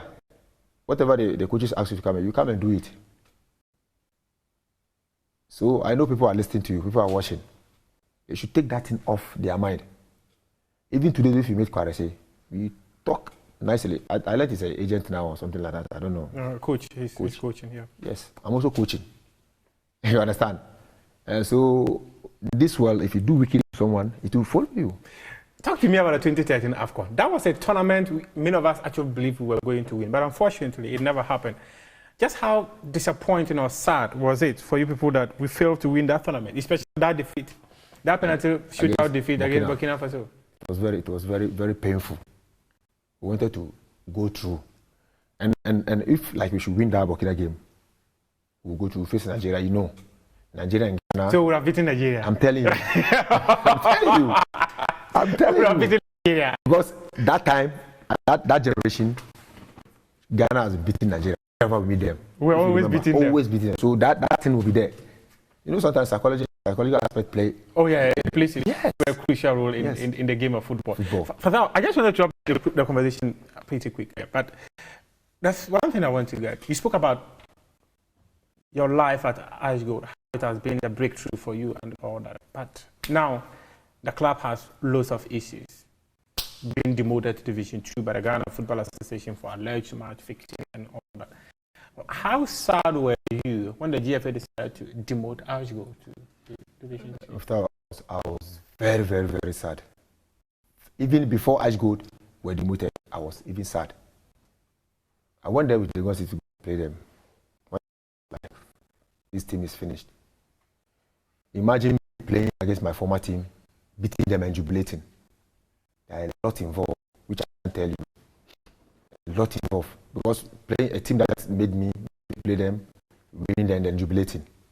But I beat them, I jubilated. You know, I don't want to mention names.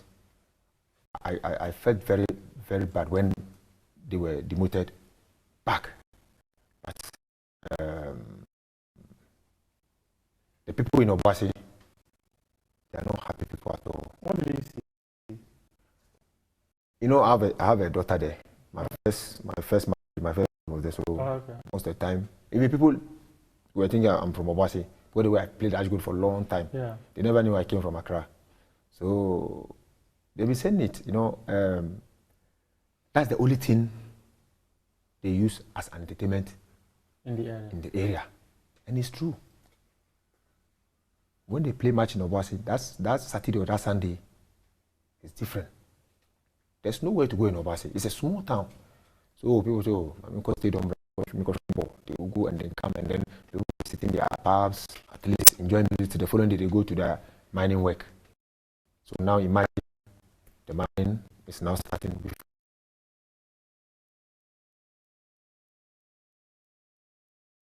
food. So imagine. It's very difficult. I can understand. You are just praying that maybe someday the team will come back. It's possible. How would you describe your coaching journey so far? Well, there's one thing I've realized, and I know a lot of my colleagues are watching or will watch this your program. They are watching, actually. They are watching, thank you. I went to coaching before I realized that if you have played in the highest level in football, doesn't make you a good coach unless you learn. So my big thanks go to Coach Didi Dramani and then Tom Vernon of Right Academy. That place is like football university. They don't only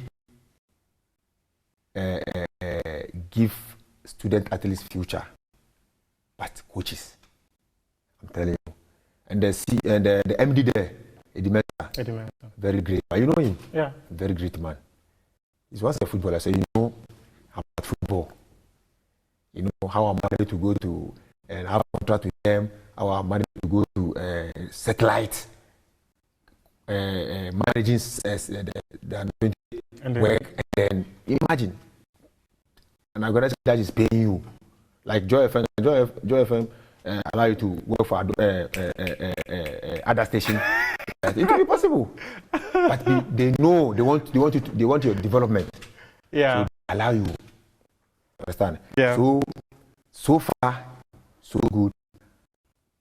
I'm still learning. You know, one difficult thing about goalkeepers in this country is, and some of us were lucky to go and do FIFA goalkeeping because when the FA brought Ghana and this to come and do it for us, some of us, like 25 of us, but there's no specific course for CAF licenses. Oh, okay. No specific goalkeeping. So if you're a goalkeeper trainer in the system, you don't do research, you don't learn, you don't do online courses. You train the goalkeepers as you were trained before. And if that happens, you have totally failed football. And because you've been willing to learn, that's what took you to exactly. Now you're now coach of the national team. If you don't have passion as a coach, you can't. It's passion. So I decided, so where can I learn? Okay, so I spoke with the Ribuati first. So Tom Vernon always want this like former footballers to come. ACN is with Nordjylland. He always want footballers to join to develop the kids. When the kids see these guys around, they're inspired.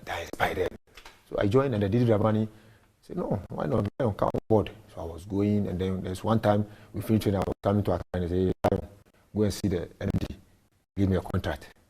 And I started working. Like, I do coaching courses online. I pay like 200 euros, 300 euros to do it. About 4-3.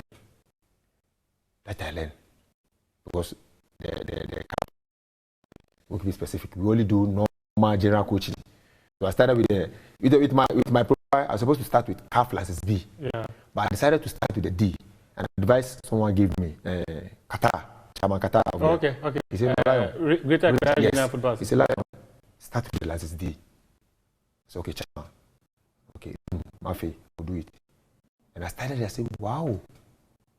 When I started license D, I was like, some coaches that have A, if they could put their pride, they come and start, trust me, our game will change the system. When I went to the Lions, I saw a lot of things. Just look at the Premier game. We have individual qualities. You could see a player is touch, first touch. Yes, I was watching the game here. I forgot the game. The player scored a goal. It's first touch. I think Barcelona and Antwerp. Yeah. The second goal. The player's first touch. And I knew he would score. And he scored. Even the commentator was saying to me, whenever I'm watching TV, I put volume because I want to listen. The commentators, they know you people, you know, you do this before it. Just those who have made it a part of them. Yes. But in 30 seconds, what is the vision that you people have got for Sudan football? Because you're playing the World Cup qualifiers, you have 4 points so far. Yeah, 4 points. Out of 2 games, the vision. Qualify them to the World Cup. What is the dream? You know, coaches make players, coaches make teams. Sudan, about 7 months, they don't play football in Sudan. They have political tensions out there. Instability. So 6 months, 7 months, no league. So they started camping the players outside from Sudan. They camped them in Saudi. Yeah. Before we went, they were there for a month in a 5-star hotel, eating morning, afternoon, evening. They have it. No, I was like, are they paying for it? We are about 50 connected with the officials. They are U23 team. We are there like 50 or 60. And they are eating buffet morning, afternoon, like 5-star hotel, big hotel. The pitch that we train, they pay for it. So I was like, okay, so no league going on. They only had 4 foreigners. Even with them, not the top clubs. 2 play in the UK, the second division, another in Austria, not like all of them are Merrick Al Hilal. Merrick Al Hilal. They form the core of the team. So when I went there, I saw that no. Sometimes if a national team call 5 of players in the team to come and play a national team, it's normal because they deserve it. Those players playing the national team, the Merrick and the Hilal players, they have about 10 or 9, and 7 of them are starters, and they play well. You know, coach have that style to develop players. So is a vision to qualify them to the World Cup? Yes, it's possible. Very difficult group, very difficult, but it's possible. Okay, so I'm coming. Let me give you an example. Let me go away from Sudan and come to my motherland. If you should put on paper, we know it has happened before. Comoros beat Ghana. Do you think Comoros should beat Ghana? No, on paper. No, on paper. That's why I'm telling you football. So that means it's possible. We can qualify. It's our aim is to qualify. So if it's possible, we can win the Africa Cup. Easy. Ghana can win it. Yes, Ghana can win it. We should believe it. We can win it. I'm telling you. If Ghana should give us like 3 or 4 players from the Ghana squad to attach to our Sudan team, we will kill people. Because Ghana should give you 3 or 4 players from the Sudan team. We will keep what I'm trying to say is that Ghana has got the quality. No, but our Black Stars is your team, your very own team. They've been uninspired for a very long time, and I don't know. But what I see is, for me, I'm not in the team for a long time, but I feel like they need to add more character. The players, they are giving the coaches problem. The reason why I'm saying that, you could see up here, what is telling the boys, what is doing to the boys, it's made the boys playing well. Let me tell you one thing. In Sudan clubs, they pay the players and the national team. They are paying when they travel. Everything, they pay more than the national team. So when they come to the national team, they feel like, I'm just coming to play. My class pay me better than.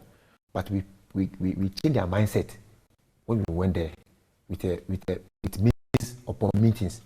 Even I use myself as an example to them. That, guys, going to the World Cup is different. So the character, you mean the character in the Black Stars is not right? No, they have to increase it. That's what I see from the players. The character. I mean, that's how I see it from afar. That's how I see it. Okay. Apart from that, maybe if other thing, I don't know. Technically good. Tactically, the coaches are trying. Because now you see, if Blast are playing game, you could see the build-ups nicely. Yes, the coaches are giving the concept. It's up to the players to increase the character. Individually, you could see some but it's a collective something. So if we have the right character, we can win the African Cup next year. I'm telling you. Cote d'Ivoire is just some few days away. Don't worry. If they should increase the character and come together, simple. And one day you call me that I should come and what I've said as I come to pass. Yes. Fatah Haruna, the Lion, speaking to us on Prime. Thank you very much. We appreciate your time. Continue to enjoy the rest of our programs here on the Joy News channel. Lion, thank you very much. You're welcome. Thank you.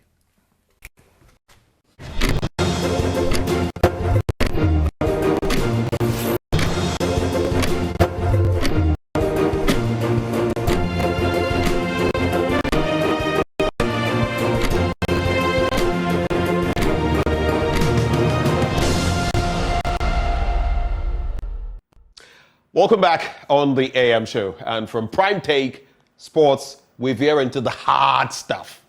And this morning, as I share with you my blunt thoughts, I've titled it, Corruption in High Places. The Economic Hyenas Robbing Ghana Blind. Corruption in high places. The economic hyenas robbing Ghana blind.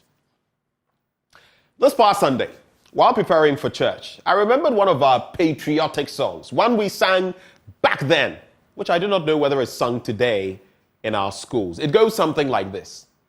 Oseye Gano, Oseye Gano, Oseye Gano, Oseye Gano.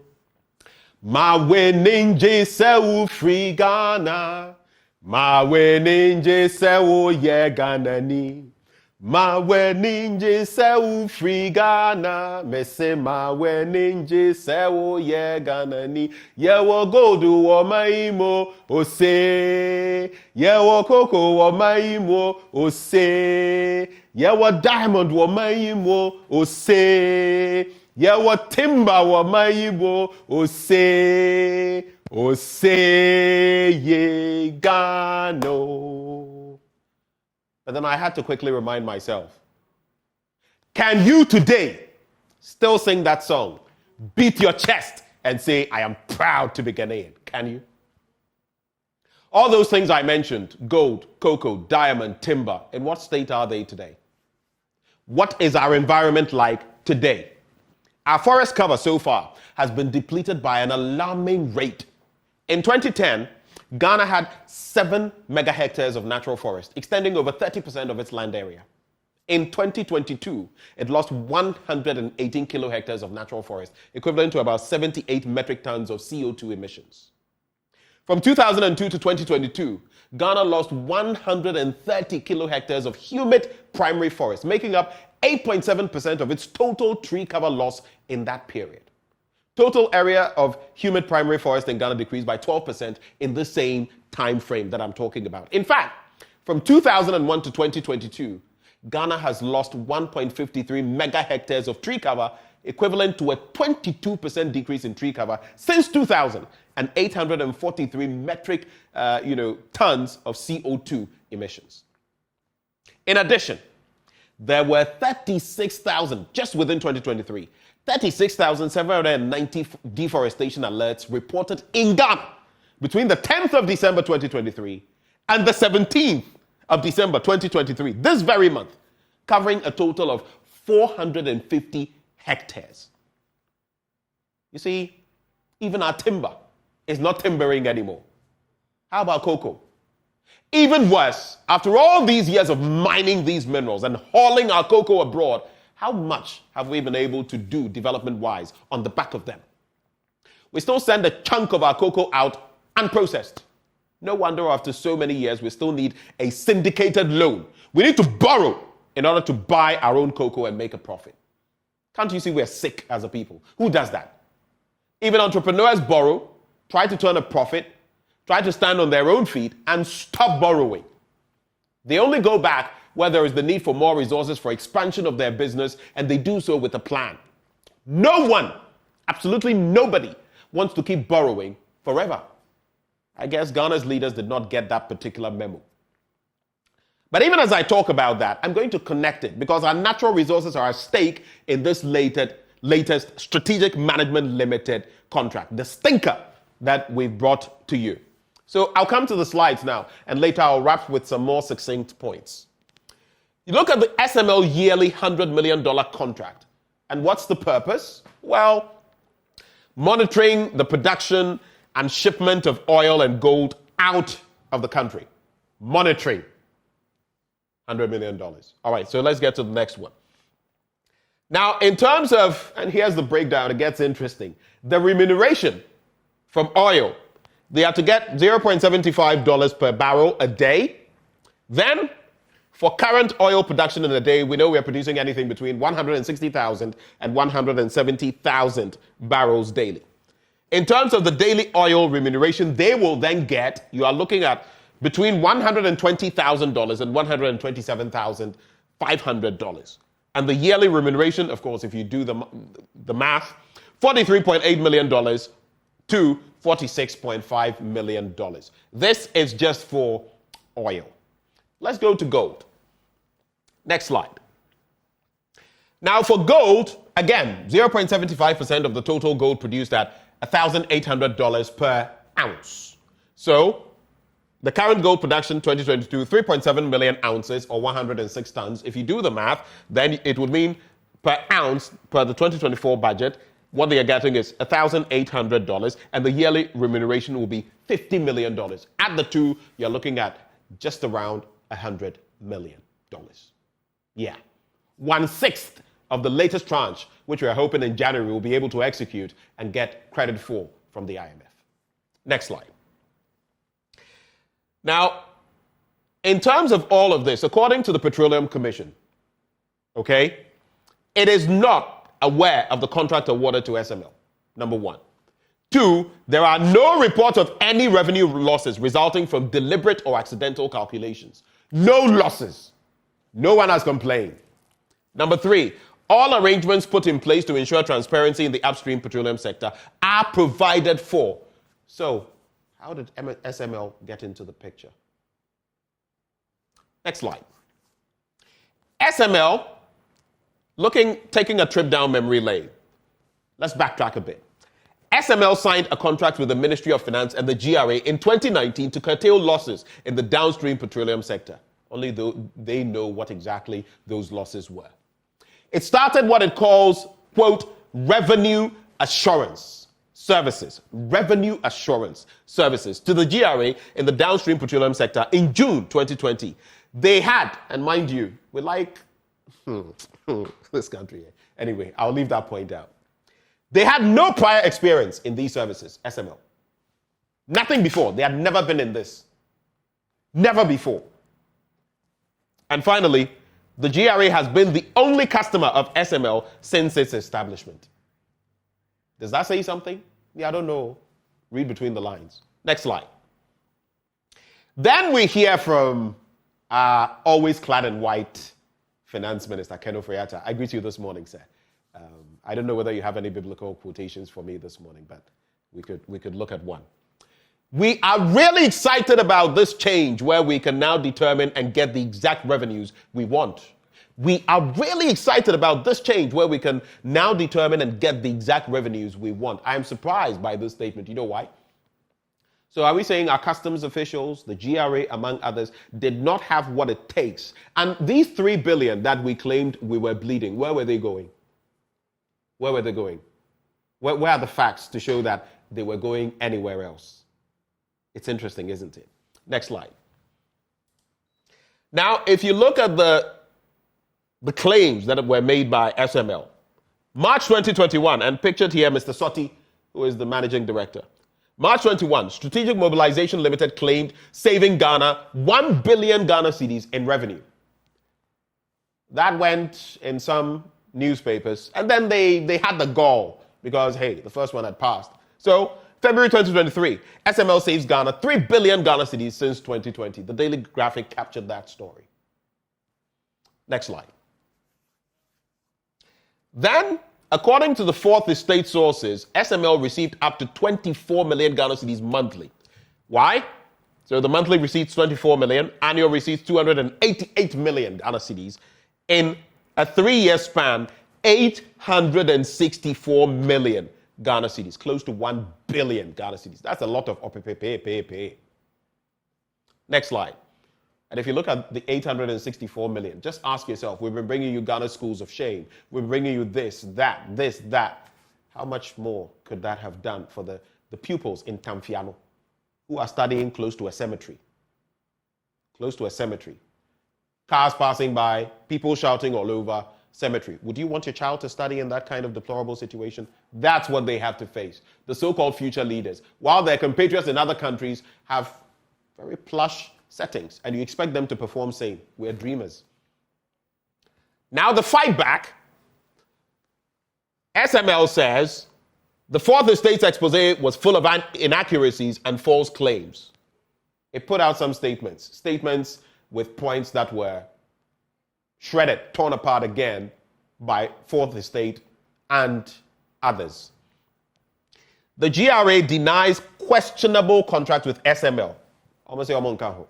They insist deal saved Ghana 3 billion Ghana cedis. That there's nothing nefarious about it. We have helped sanitize downstream petroleum sector. That's according to the SML. But are those the facts? Next slide. Now, the SML's work has increased revenue in downstream petroleum sector, according to the GRA, which, by the way, mind you, when Manasseh and his team interacted with some members of the GRA, core members, at the time, they said they had no idea and that these claims about SML saving Ghana 3 billion cedis were new to them, that they knew nothing about it. That where was this coming from?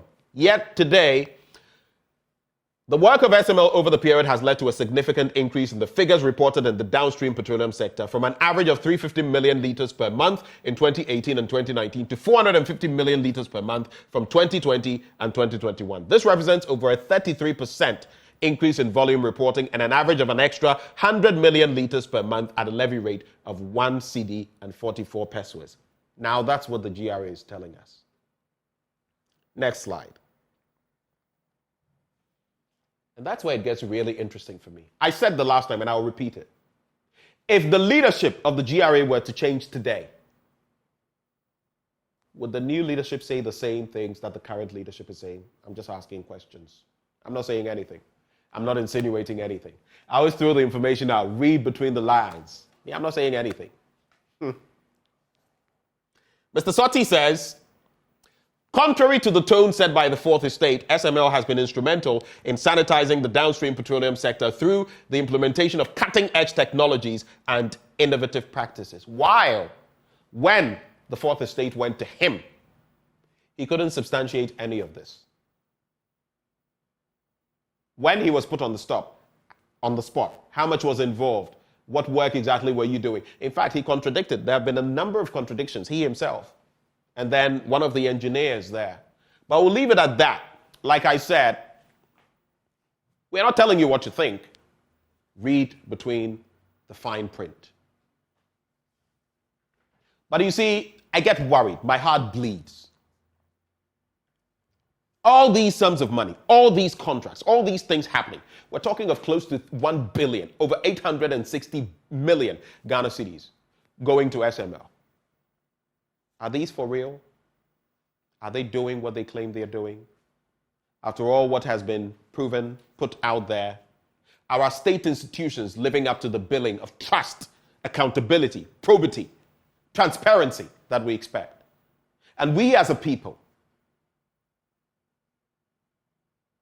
do we think just sitting on our behinds will bring about the sort of change we want? Our leadership today, I dare say, is built on 3 pillars: corruption, wastage, and draconian taxes.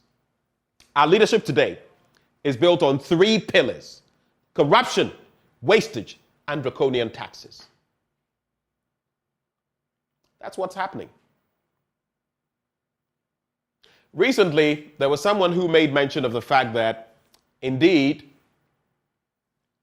he had actually had to pay a certain set of taxes. He actually transferred from his mobile money account 1,500 Ghana cedis to his current account, paid about 34, 35 cedis in tax. To his own account. Is that what we were told? Is that how we were told things would go? Is it? Recently, I heard of something where the GRA is now going to implement some taxes on ride-hailing service owners. So if you, apart from all the taxes we've been complaining about, the draconian taxes, why is that COVID-19 levy still there? Apart from all of that, now they're talking of taxes. So if you own any vehicle running Uber, Bolt, Yango, all of those, yeah, get ready. On the very first day of January, they're starting with taxes.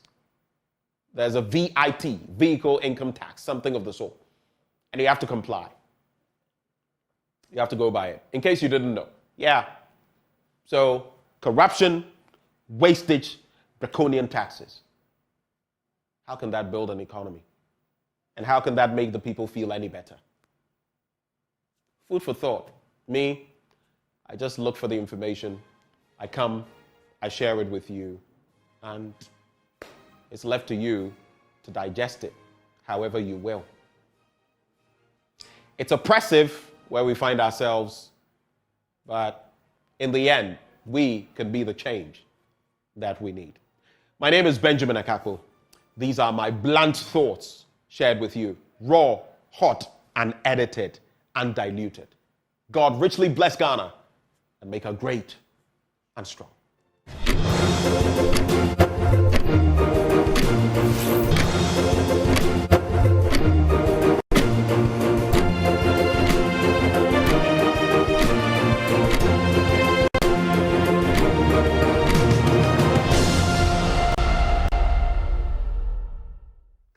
Well, thank you very much for staying with us. And we kickstart the conversation talking about that Thanksgiving ceremony that the NPP has put together to thank God for this year and everything that has happened in there. Joining us for a conversation on same, we have the NPP's Deputy General Secretary, Haruna Mohammed is his name. Mr. Mohammed, a very good morning to you. Thank you for joining the conversation. And it's only fitting to say ahead of time, Merry Christmas in advance. Thank you very much, my brother Benjamin. It's good to have you. So just walk us through this Thanksgiving service. What informed it? Thank you very much. First and foremost, I say good morning to your cherished viewership and also official part to the entire multimedia team. Thank you. This has been an event that the New Patriotic Party has been organizing annually. And Right. if you look at it, it is annual Thanksgiving. It is proper that at the end of every year, you appreciate God, you thank God, and appear before God to tell God that you are very thankful for all the number of days, months, and weeks that you have lived your life, and all the work that God has given you the spirit to be able to carry through. And the New Patriotic Party, as a corporate institution, also has to do this because it has been God all this while. And if you look at us, that is why we always say that the battle is of the Lord. And on that instance, we need to thank God for all the things that we have done in our lives. If you look at the activities that we have done this year, God has been faithful to us. The presidential primaries we went through, the orphan constituencies that we did, and we are currently on the sitting members of parliament. In all this, God has been wonderful and doing wonderful things for the New Patriotic Party. So as we inch into the festive season, it is proper that we thank God and praise Him that He is the only living and serving God that we know, who has always been behind the New Patriotic Party. Right. So even as we look at that, I also want to find out, even as you thank God, what should Ghanaians be thanking the NPP for in 2023? What do you think? For me, the NPP has always been a blessing to the people of Ghana. What we sought to do when we came to power in 2017, our greatest challenge was to provide job opportunities for the teeming youth of Ghana and the citizens of Ghana.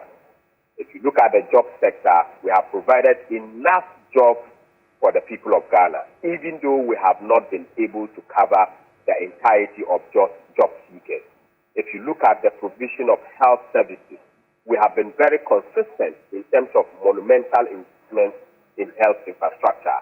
If you look at transport, we have been very well positioned in terms of providing transport opportunities, be it airport facilities, be it line facilities in terms of our train or even the road construction. We have been able to do much there. In terms of provision of security and retooling the security services, we have done so much in that particular sector. And if you look at the devastating nature of COVID and how the global spectrum looks like, Ghana has been one of the positive countries that have picked up. And today, you can see that there has been a decline in inflation and there has been a pickup of the economy of Ghana.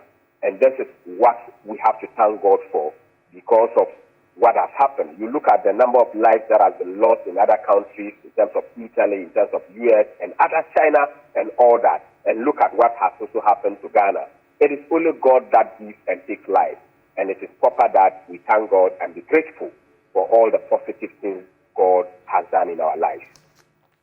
Are we also to thank God for, and you spoke about inflation. Sometimes we get it twisted because we think once inflation is at 26 point something%, it means everything is well. What we're looking at is the month-on-month inflation, not the year-on-year inflation, because it's the month-on-month that paints the picture. And you can speak to Professor Enim himself, Samuel Kobana Enim, and he will tell you that as far as month-on-month inflation is concerned, things are much more expensive now than they were many months ago. Are we also to thank God for the exchange rate at where it is, over 12 cedis to the dollar? How about our schools under trees? How about corruption and wastage, and where we find ourselves at the IMF's doorstep? How about the taxes? People, just yesterday, someone was sharing with me that, listen, I transferred 1,500 Ghana cedis from my Momo account to my current account.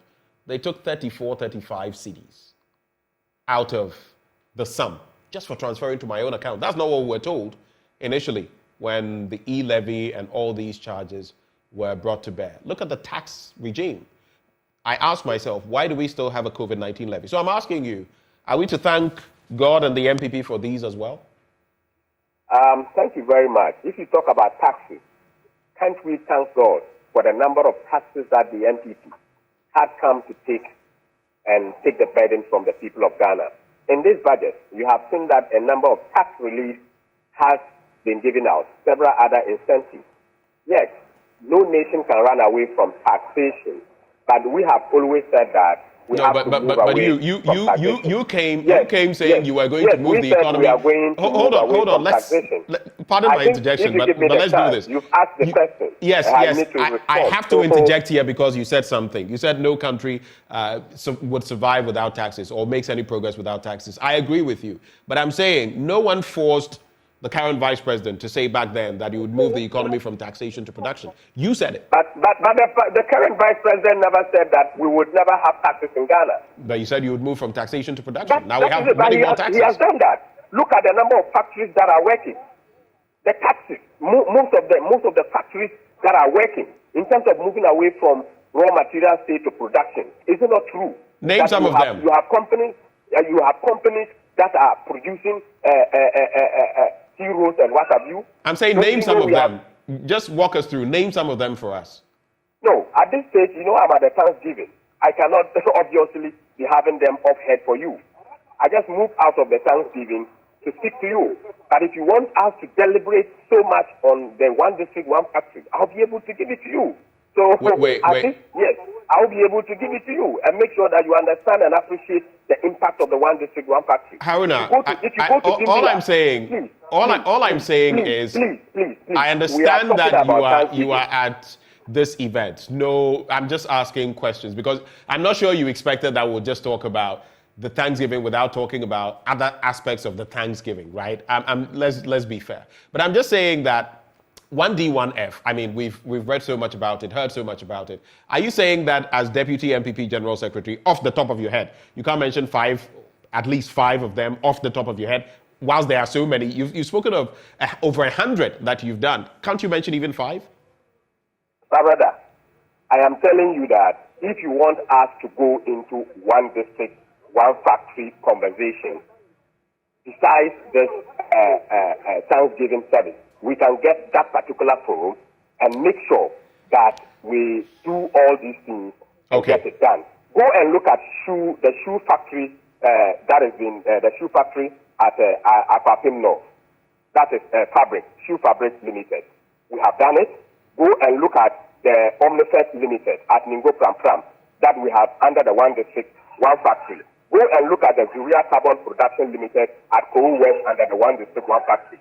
Go and also look at the Ayum Forestry Production Limited at Asunafo North under the one district, one factory. I can give you all these things, but I'm telling you that we can have a conversation around this particular facility. Go to Bimbila in the north. Go and look at the factory that is established to develop this flour from the yam facility to be able to give us fufu flour. We have done a lot of things in terms of this one district, one factory. But this is not the obvious conversation that we will be having. You are asking about movement from taxation or production to that particular state. And I'm giving you evidence that we have done so in one district, one factory, under what the Vice President has said. The Vice President never said that we would not have taxation. He said that we are going to move away from so much taxation. And in that instance, in 2017, we removed a lot of taxes. We removed a lot of taxes. There was 25% on air flights. The NPP took that particular 25% away. There were so many million taxes that were taken away. That does not say that the NPP will not introduce taxes that will raise revenue for the people of Ghana to develop, get roads done, get water production, get water to be done, get hospitals to be built, get jobs to be done, payments of salaries to be made, and all that. All these things are put together by a government. And we have to thank God for all these positive things that we have done for the good people of Ghana. Okay. So what can we expect, I mean, in the course of this Thanksgiving service? Where is it happening? Who can join? And give us some more details about it. And who are those who are going to be stalwarts of the party who are going to be on the ground today? Can you share some of that with us? I think that the Thanksgiving is happening at the party headquarters, that is the silent down headquarters of the New Patriotic Party. The standard bearer of our party, His Excellency Dr. Alhaji Mahmoud Bawumia, will be there. The national chairman of the great NPP, Stephen Ayensin team, will be there. My boss, the affable lawyer, General Secretary, Lawyer Justin Kodua, will be there. All the national officers of our party will be here. Ministers and all party members and supporters and sympathizers of the New Patriotic Party, including the media, are invited to thank God. We never know who God will listen to and answer our prayers. But in appreciation of God, we need everybody around to be able to appreciate the wonderful God, the wonderful work of God. My final bit to you, Mr. Mohammed. What can we expect from the NPP in 2024? Yes, in 2024, we believe that we have promised the good people of Ghana that we will bring the economy back on track. They should bear with us, even though we admit that there are challenges ahead of us, but we have taken the necessary steps to tackle most of them. And I continue to say that the NPP has not brought heaven to the people of Ghana, but we have made several positive attempts to be able to get the confidence of the people of Ghana, to assure them that it is only the NPP that is the alternative to be able to bring us from the quagmire that we are currently. And just as things in the works of the New Patriotic Party, as I've mentioned to you, that inflation is coming down, cost of living in some parts of other commodities have been coming down. We look at food production, we look at our impact in education, we look at our impact in the economy running, we look at impact in terms of manufacturing and delivery of services, and also media freedom. All these things have been done, and the NPP will continue to promise the people that we will bring the economy back, and that is going to resonate well with the good people of Ghana and the impact that the NPP is making towards 2024. Mr. Mohammed, happy Thanksgiving, and once more, I wish you the very best of the season and a happy new year in advance. Thank you very much, Jonathan. All right. That is Haruna Mohammed, Deputy NPP General Secretary, sharing his thoughts with us there on that Thanksgiving service being organized by the New Patriotic Party. It's going on at the party's headquarters in Asylum Down. So that's what's happening today at the party's headquarters. And if you're minded to do so, yes, you can join them to give thanks to God, like Mr. Mohammed said, for what he's done for us this year. But stay with us. We still have a lot more action coming your way on the AM show. We'll be telling you about how Ghana's flag was lifted high, right to the top at the 2023 International UC Mask competition in Malaysia. We came away with 4 major awards. We'll be telling you about that up next on the AM show.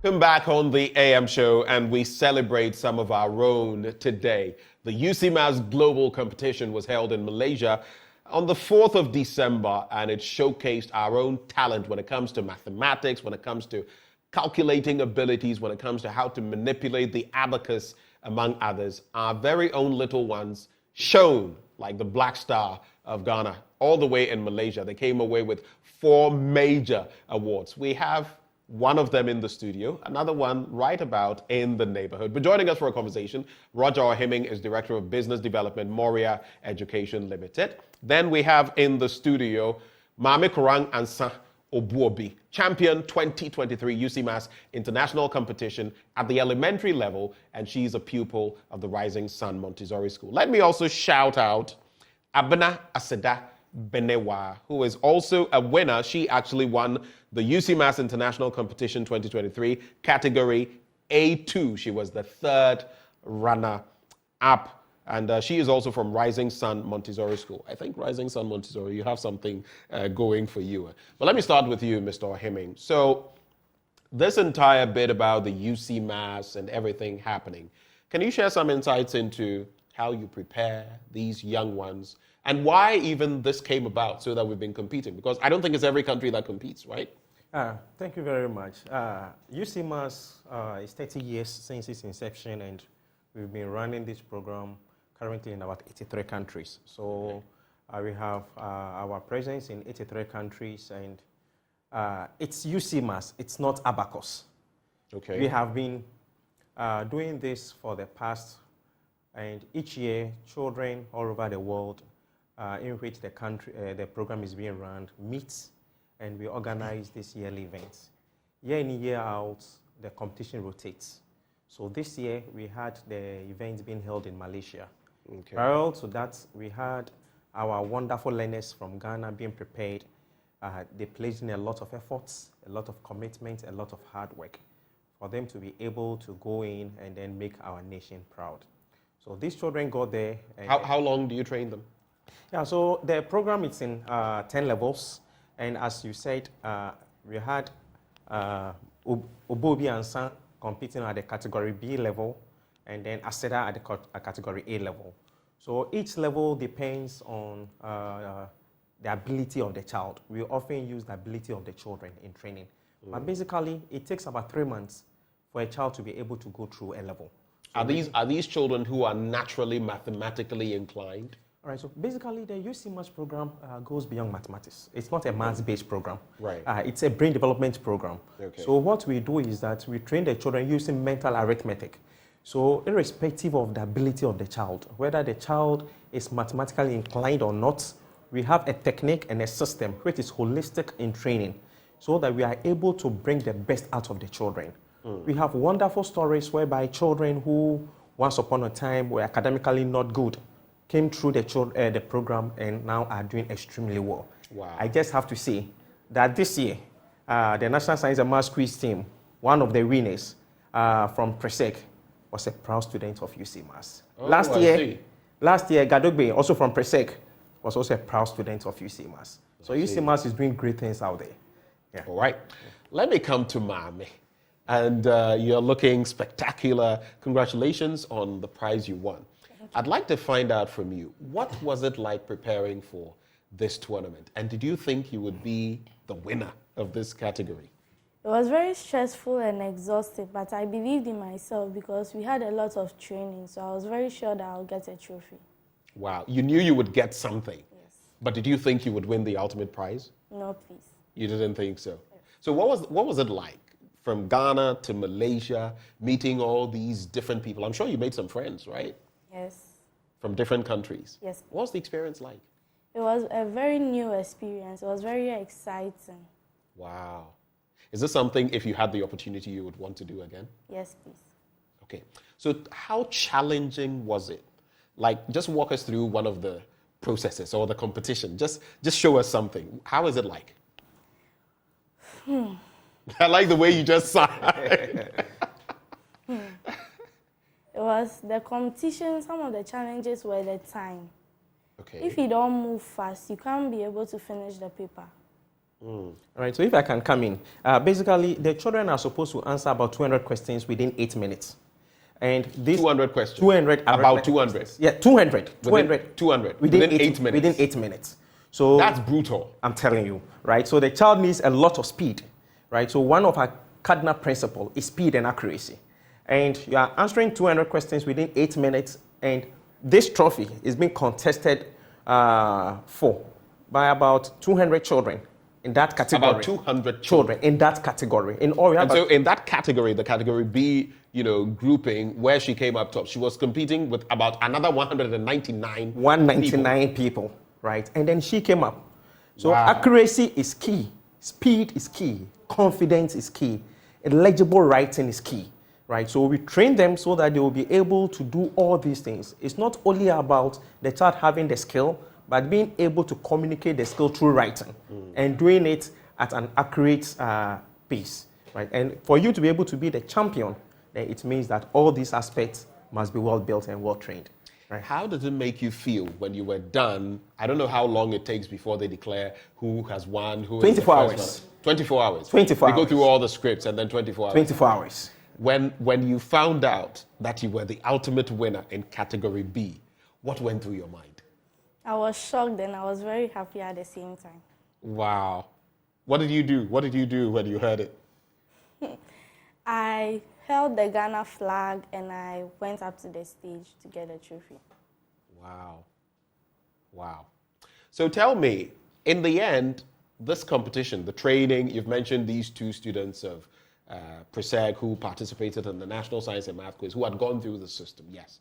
But in the end, what are the real benefits of the UC Maths competition, of even this training that you give them at this level? What are the benefits to the students themselves? Right, so thank you very much. A child going through the UC Maths program stands to benefit from confidence. We want to build their confidence. We feel that without confidence, it will be very difficult for you to be able to, self-confidence is key in everything that you do in this world. So one key cardinal thing that we seek to do is to build their self-confidence. The next thing is also to help build their creativity. Our training is such that we help build the children's creativity by taking them through rigorous exercises that help enhance that. Creativity, imagination are key things that leads to national development, because if you cannot imagine, it means that you cannot create anything. So we also help in building their imagination power, and then their intuitions are also being built. So these are some of the things that we seek to achieve with the training that this learners goes through with the UC Maths program. Okay. Yeah.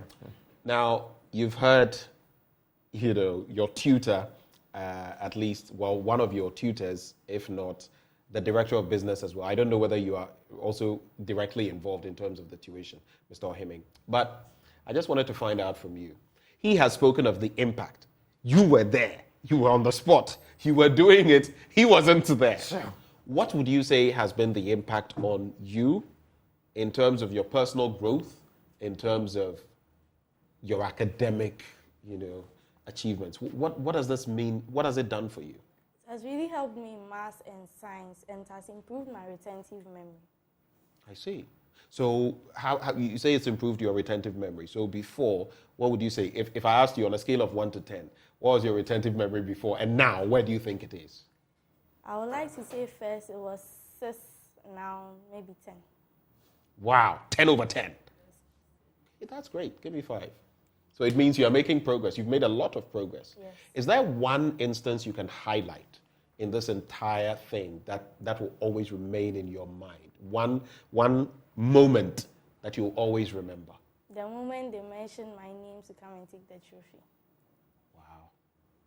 When you reached out, I don't know when your parents heard of it the first time, but when they did, how did they react? They were very, very happy. They were very, very happy. After all the hours of work, toil, maybe sleepless nights and all of that, there was something to show in the end. Yes. So moving on, I mean, this is a program you run. How is it run? And what would you like to share, for example, with school heads, directors, people in this sector? Okay. What message would you have for them? All right, so currently, UC Maths is run throughout the country. We have our presence from Aflao all the way to Tamale, even to Boko, to Bolga. Throughout all the 16 regions, we have our presence there. UC Maths started in Ghana for the past 17 years, and within 17 years, we've had our presence spread throughout. At this moment, what I would like to say is to invite schools, directors of schools, and then parents that if you do not have your child enrolled on the UC Mass program, then there is a lot of things you are missing. We want parents, school directors to give their children the UC Mass advantage. Just select a school that is doing UC Mass and you stand to benefit a lot. So there are specific schools you're working with? All right. We have, across the country? Across the country. So anytime you just want to select a school for your ward, just ask whether they are doing UC Mass. A lot of them, currently we have people calling themselves Abacus, doing Abacus programs, but it's not Abacus, it's UC Mass, right? So we invite directors and heads of schools and parents to give their children the UC Mass advantage. We could be contacted on our contact, that's 053-1024-345. You would have to slow down and mention it. I'm sure some people want to take the number. All right. So slowly, relax. All right. And give it to us. That's okay. So maybe parents that needs information as to the schools or learning centers, you could contact us on 053-1024-345. One last time. So 053-1024-345. Yeah, Okay. and on all our social media handles, that's UC Mass West Africa, on all social media handles as well. Okay. Yeah. You've answered the last question I would have put to you about where it's available and all of that. Mami, what would you like to be in future? A doctor. Medical doctor. I saw that coming. I don't know why. It's like telepathy. I saw that coming. How do you think this trophy and the experience you've had as member of Team UC Mass, how do you think it will impact your getting to become a doctor? How do you think, beyond this, right, now that you've won this, how will it impact you moving forward? I think it will really help me in my maths and science more than it has right now, and it will help me in my future career. I see. Well, you're looking at a future medical doctor. Who knows, someday I may walk into a hospital facility and she will be the one with a stethoscope around her neck. She'll be like, this man, I know you from somewhere. Kudos to you. Congratulations. I would also like to congratulate once more Abena Aseda Benewa. She's also a winner. She actually was the third runner-up in the category A2. And all of them really, really, really making us proud. You can see in your shot there, that's what it takes. 200 questions in 8 minutes. Chale. Anyway, so congratulations to you guys and keep it up.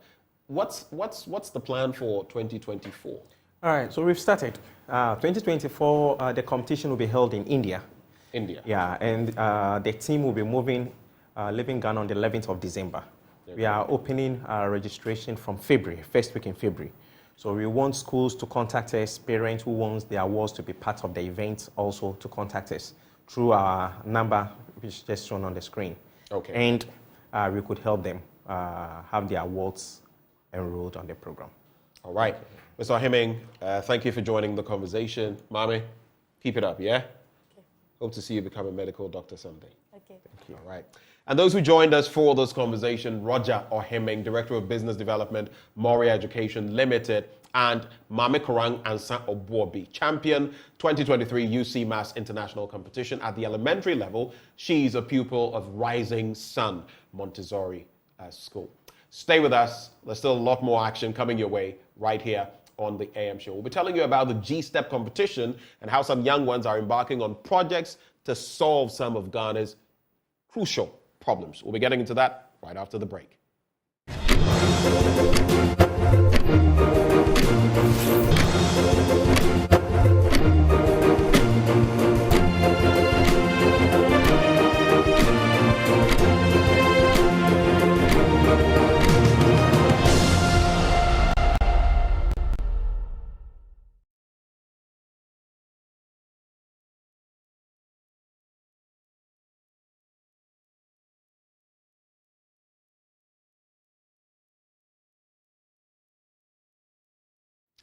Welcome back. It's from quiz to quiz, competition to competition. And we're now going to be telling you about the G-Step competition and how some young ones are embarking on projects to solve some of Ghana's problems. So it's all about G-Step. Joining us for a conversation, we have Judith Tetelate, member, Xavier Genius, St. Francis Xavier RC Basic School, Kotobabi. And there's also Joshua Abudu, member, Maverick Engineers, University of Ghana Staff Village, JHS. Joshua, Judith, both with J names. Welcome aboard. Thank you. Okay, so I'd like to find out from both of you, what is G-Step about? If I asked you, what is G-Step, this whole project, what is it about? I'll start with you, Judith. Okay, so G-Step is a platform that gives students the opportunity to come out with ideas to solve Ghana's problems. Okay, ideas to solve Ghana's problems. Yes, please. I'm sure you've identified a lot of them, right? Yes. Okay. Let me come to Joshua then. For you, I mean, what does all of this mean, G-Step? What does it mean to you? Yes, as she said, G-Step is a platform that brainstorm the young minds, help them to discover problems in the society and in Ghana as a whole, and providing solutions to them to make the lives of the others better. Okay. So I know each one of you has a project. Yes, please. And there's a challenge to it. What is your project? What is the challenge? Well, my project is building a smart innovate mixer. A smart innovate mixer. Innovate mixer. Yes. What is that? It's a vital construction tool or equipment used to automatically mix mortar at construction sites. Oh, I see. That's an interesting one. In fact, just yesterday I was monitoring something about this product. This just came to mind where the cocoa pods, right? One of the most difficult things is to crack them. It takes a lot of time, and someone had come out with a product that could crack so many of them very speedily. Innovations. But for you, what is your project challenge? The name of our project is Solar Multi-Electric Windmill, for short, SME Windmill. Okay, mention the full thing again. Solar Multi-Electric Windmill. Solar Multi-Electric Windmill. Okay. Yes. Okay. So it's a device that is used to charge basic appliances such as mobile phones, laptop, mobile banks at coastal areas. And the problem is that most of these low-income households living within the coastal areas do not have access to electricity, or should I say, do not even have access to an electricity to charge their mobile phones or their basic appliances. So we decided to make this device to help them charge their basic appliances. Okay. So with these projects that you have, what is the end game? What are you hoping to achieve with them? Your mortar mixer. Tell us. So what solution really are you providing? So in our locality, it's developing, and to our analysis and everything, we can see that whenever there's a building being set up, when the concrete is cast, everything else is mortar, from plastering, rendering, etc. So construction workers, mostly the masons, manually blend mortar ingredients on the platform or on the floor. This requires a physique or a posture. They exert considerable efforts to get the right mix. So bending down, waist strains, spine and muscle strains are imposed on our workers, slowing down the labor force in our community. So we came up with this idea to automatically blend or mix the mortar ingredients, making the construction work of our masons faster, easier, and more accurate. Of course, doing it easier is always the best way to go. Doing it smarter, and that's exactly what you're doing. Now, with your solution, you've mentioned a few things, but how is it going to address, like you said, in some areas, electricity and all that? What are you hoping it will achieve in the end? We are hoping that these low-income households within the coastal areas will be able to charge their basic appliances. So we are actually thinking of making it in the form of a plant. Oh, wow. Yes. A whole plant? A whole plant, so that it will distribute the electricity to their homes to charge their mobile phones and laptop and mobile banks. I see. You guys had a pitching and judging event. I'll start with you this time, Judith. How did it go? I like the smile on your face and the little. How did it go? It was okay. We were nervous, but we broke through. You were nervous, but you made it through. Yeah. Were you also nervous, Josh? Yeah. You were. How many are you in your team? We are 6. 6 of you. Okay. At the end, I'll ask you an interesting question. But are there any key things you would say you have learned from this G-Step program that even beyond this you'll carry along with you? I'll start with you this time, Josh. Yes, I've learned a lot. Okay. Tell us about some of them. How to code, how to use the Arduino. So how to code? Yeah, how to code. How to use the Arduino to perform like marvelous versions and 3D modeling. 3D modeling. Yes. Okay. I learned that too. Yeah. Interesting stuff. What have you learned that you'll carry along with you? I've learned how to communicate with people because at first I was kind of shy and I don't want to. So you're coming out of yourself now, speaking in front of crowds and all of that. So in other words, your confidence has been built, right? Confidence has been built. As part of this program, what are you hoping in the end? What are some of your aspirations as part of this program? At the end of everything, what are you hoping you would have achieved? My team and I, we hope we would have provided more windmills, solar multi-electric windmills to these coastal areas because we feel they are really in need of it. Okay. For you? Yeah, as he said, our team and I also wishes to create more smart, innovate mixers distributed to our locals for work to be faster, easier, and is this something you hope will be commercial someday? Yes, please. Okay. So the business aspect of it is also there. Yes, please. Smart guy, smart guy, smart guy. Anyway, so finally, before you leave us with as part of your parting words, what would you like to be in future? Lawyer. A lawyer? Yes, please. Not bad. You? Well, I want to be a mechanical engineer. Mechanical engineer? Yes, please. You're looking at our future right here. The stars of the future are right here. Any final words? I want to tell every young child out there that keep dreaming big. It's possible. Okay. And I know your school, the St. Francis Xavier School in Kotobabi. I know your school. And your final words? Yeah. I would encourage anyone to, follow their dreams and their passions. And those, whether teachers or whatever, who guide you in preparing all of this, what would you like to say to them? I would like to say a very big thank you, your guidance and coaching and everything. All right. Thank them so much. God bless them. All right.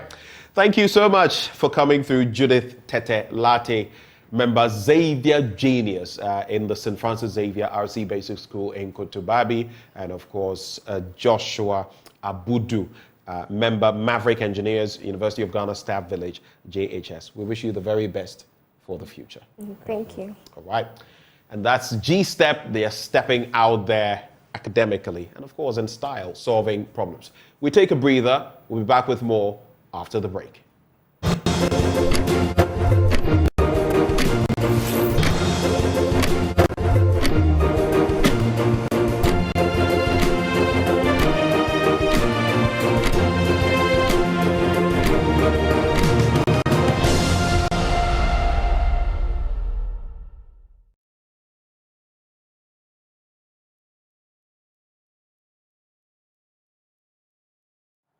Welcome back on the AM show. Every one of us wants a covering over our heads, right? We want that dream home. According to Maslow's theory of needs, it's one of our most basic needs. But the cost of it, how to manage it, how to get yourself there, it's not always simple. It can be complex, convoluted. And that is why there's the hydroform technology as well. There's a way of doing things smart rather than the hard way, financially and otherwise. We're joined this morning by Kofi Agbenyega, and he is Director of Business Development and Quality Control, Point of Light Construction Company, and he is a hydroform technology expert. Kofi, good morning. Thank you for joining the conversation. Thank you. So hydroform, let's just start from there. What is hydroform technology? Hydroform is a technology that was invented in South Africa. Right. It's about close to about 35 years old technology. And this one, we use lightrite. Okay. Lightrite, yes. So the lightrite, not just lightrite, but a tested lightrite that we, the experts, know the quality of the soil. And so based on that, you use that one to mold the blocks. So we mix it with cement. Okay. And then in some cases, when the quality of the soil is not good enough, we have a way of adding pit sand. Pit sand? Yeah, or the one that you call white sand, the one we use for mortar works. Okay. So we add it to it. So we have a hydraulically invented machine from South Africa called the hydroform machine. So that is the machine that molds the blocks. Then after that, we use it to interlock, just to build. It's very fast, very safe. Interlocking, it weaves into interlock. One another. And One then another. I remember a long time ago, I don't remember when, but there was this magazine. I went somewhere and I picked it up, and there was that technology, like the equipment and coming from South Africa. Yes. So this actually brings back memories. But someone watching, many people watching will be asking themselves, you know, for example, we have our Habitat Fair where it's all about construction, building and all of that. And some people may be thinking, okay, so we love our brick and mortar. Yes. We love our blocks and how they are and everything. How efficient, how effective is this? Why should anyone opt for hydroform technology? It's cheaper. Compared It's cheaper? To yes, it's cheaper. Compared to the conventional concrete blocks that we use here. Now, you stand the chance of making a difference of about between 30 to 40% savings. If we should do a BOQ, a bill of quantity on a 2-bedroom house with the concrete blocks, and then you do the same BOQ with the hydroform blocks for the same 2-bedroom house, you realize that the financial gap becomes about 30% or 40% difference. 30%? Yes, depending on which area you are building and then where the site is. Well, what would you say is the average savings that someone can make, averagely? Yeah, that's what I said. It depends on the design of the structure. Okay. In our case, when it's not a story building, we have a way of doing interlocking pillars. So we use our technology to do pillars to save cost of buying excess iron rods. So you save costs in that direction. And then also when we are building, we do interlocking. We don't use mortar to hold the blocks. Okay. The blocks have corners and lines and markings that hold each other, every aspect of it. So they interlock and hold each other tight. So we save costs on that. And then we don't plaster. As you can see, the aesthetic looks is just there. So you choose to either plaster the inside or you leave it. We give it to you aesthetically that we dress it nicely for you. And this is fireproof. It's earthquake resistant. Fireproof? Yes. Earthquake resistant? Earthquake resistant. And then it's bulletproof as well. Bulletproof? Yes. I see. This technology will give you nothing less than 100 years of life expectancy of the structure because of the material that we use to build. So in other words, you know what came to mind? Affordable housing. In other words, this is really where affordable housing should be headed, right? Yes. To me, I always say that if I were to be in government, I would have always opted that we use this for the social projects, like school buildings. For instance, the one that we supported you to build in Jamra. Right. Yeah, I mean, it's easy to build with school, churches, maybe public toilet facilities. This social project, they don't need a lot of fittings. So it becomes even more cheaper to build with them. But accommodation and others, because your type of glazing that you want will be different from somebody's type of glazing ways that the person will. The type of tile that you would want to use in your house will be different from another person. So these are the differences that will bring the cost margins up a bit. But apart from that, the structure itself is cheaper to build with. So you've mentioned churches and all of that, but are there any specific structures that are more suited to Any structure. The hydroform system. Any structure at all. Anything. Anything that the conventional block can do, hydroform technology can do the same exactly and even more better. I see. So tell us about Point of Light and your work as far as this is concerned. Yeah, so Point of Light is in to provide affordable housing for Ghanaians using the technology. We always say that one of the things that will be difficult for every human being is the day coming to an end and you don't know where to put your head. Or when you are sleeping in a house where the rent is getting due and the money to even pay for the rent is becoming a problem. So we have policies in place to help people who are willing to do installment payment, people that are ready to build outright, groups, and then organizations that want to build affordable housing at certain areas, district assemblies that need projects like a toilet facility. We can do BOT, build, operate, and transfer. So you contact us, we'll invite you to our office in Adenta, closer to Focus Hospital. Okay. You come, we'll sit down with you, we'll look at the structure. If it's only commercially viable, we'll do a BOT with you. We can do affordable housing for the district assembly, for the government workers in the district assembly. And then we also want to do public toilet, we want to do modern public toilets, we want to do lorry parks, mini markets for these assemblies so that they can own it later. Because yes, so are there any of these, before I ask for how people can reach you, are there any of these projects you've already executed? Yeah. We have some that we are currently working on with some of the district assemblies.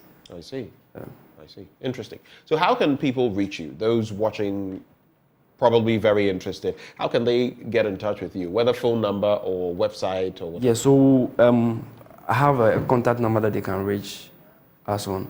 So they can reach us on 0244 49 19 19. Please slow down so we can get the number. 0244 49 19 19. One last time. 0244 49 19 19. Okay. And then another number, which is 0244 17 92 48. 0244 17 92 48. All right. Is there a website? Are you on social media? Yes, it's www.pointoflightconstruction.com. www.pointoflightconstruction.com. Yes. All right. Any final words for us, Mr. Agbenyega? What I would want to tell Ghanaians is that, look, it's good to have something more affordable to keep you going.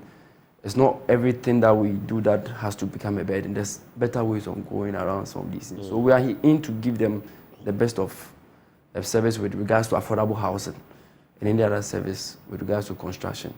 We're available. You know, it reminds me, here we don't have the proper systems when it comes to housing and where you would find in other jurisdictions when you're starting life, university graduate, or even a graduate from high school, how to go about stuff. But your first house usually isn't that luxurious building that you start small, and then you get a roof over your head. And as time goes on, you accumulate money, the money you would have been using to pay rent and others, and then you build upon that. So that's how life goes. If you're minded to do so, you can reach out to them. That is Point of Light Construction.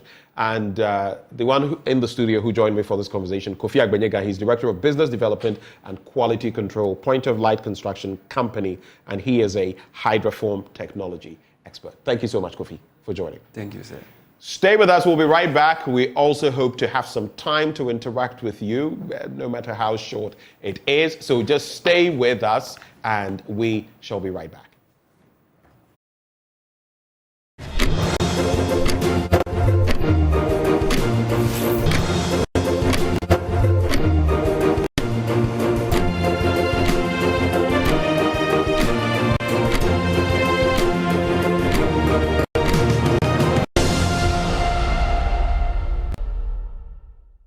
AM show, I promised we want to give you a few minutes to share your thoughts, whether it's on Drapa Dubai or the political conversations we've had or the Thanksgiving service of the NPP.